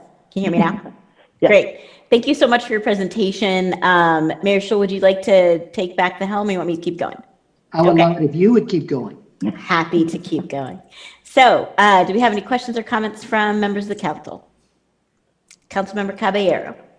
I just wanted to thank staff. I'm the liaison to UNRBA, and we have a fantastic team and just really, really skilled, wonderful staff members leading the way in that room. And so I think this is a fantastic presentation, and thank you. Thank you, Councilmember. Any other questions or comments? Councilmember Freeman, and then Mayor Schul. Yes, thank you. I really feel like I don't pay close enough attention on this area because our staff is so phenomenal in this. And so I really want to thank Amy and, Sandy and Michelle, because it's definitely coming to fruition. And I know that the rates seem different, but acknowledging just how much money we're saving and doing this as a group across the multiple areas, because I stress all the time how the water does not have a county barrier. It doesn't have a county, a city barrier. And so it doesn't know where it's going. It's just going where it's able to go. And so you've done a really great job of trying to figure out how to make sure that our cost has been kind of severely decreased in trying to meet the state and federal standards around the nutrient loads and what have you. And so I really appreciate how much you put into this. I don't have any questions. Thank you. Thank you, Councilmember. Mayor Schul. I just got in for the last half of the presentation, but I had read it, and great job. I think this is such a better approach. Thank you so much for doing this. And I agree about our staff. Wonderful work that you all have done. So thank you. Thank you, Mr. Mayor. I just had one question, which is, this has to be approved by the state, right? Is it definitely going to be approved by the state, or is that a hurdle that we're looking toward? Well, they do have to approve it. The Environmental Management Commission has to approve it. We've been working very closely with the state staff at every step of the way, showing them documents, and they have incorporated it into their model program. So I would say I feel very confident that it will be able to be included in their program. Fabulous, thank you. I think anyone else, questions or comments? All right, I think we're good. Thank you so much. I appreciate all your work on this, and always appreciate, making sure that our water is clean. It's very important work to protect the watershed, and also being able to count some of the efforts that we're already doing toward that effort sounds fabulous. So thank you. All righty, I think that we are now on our supplemental item 26, Workforce Development Board appointment and reappointments. And we had a request to suspend the rules and vote on this item today. And I believe Councilmember Freeman also had some questions. Did you want to go ahead with any questions? We already covered them. Okay. So you feel good? Yes. Great. So is there a motion to suspend the rules? So moved. Second. Madam Clerk, would you please call the roll? Mayor Schul? Aye. Mayor Pro Tem Johnson? Aye. Councilmember Caballero? Aye. Councilmember Freelon? Aye. Councilmember Freeman? Aye. Councilmember Middleton? Thank you. Councilmember Middleton? I vote aye. Councilmember Reese? Aye. Thank you. Thank you. And now do I have a motion to approve the item? So moved. Second. Madam Clerk, would you please call the roll? Mayor Schul? Aye. Mayor Pro Tem Johnson? Aye. Councilmember Caballero? Aye. Councilmember Freelon? Aye. Councilmember Freeman? Aye. Councilmember Middleton? I vote aye. Councilmember Reese? Aye. Thank you. Thank you. All right, so do we need to go to our appointments next before we settle the agenda and then go into closed session? Yes. Yeah.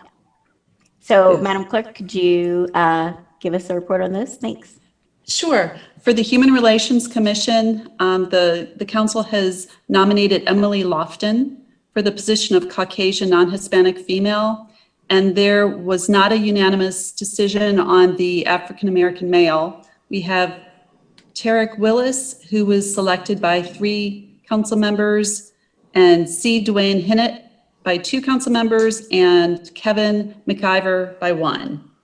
Miss Clerk, I would just say that my vote would have been for Mr. Willis, who's my former intern, and then also if you could add my vote for the actual Emily. I think she was the chosen selected person.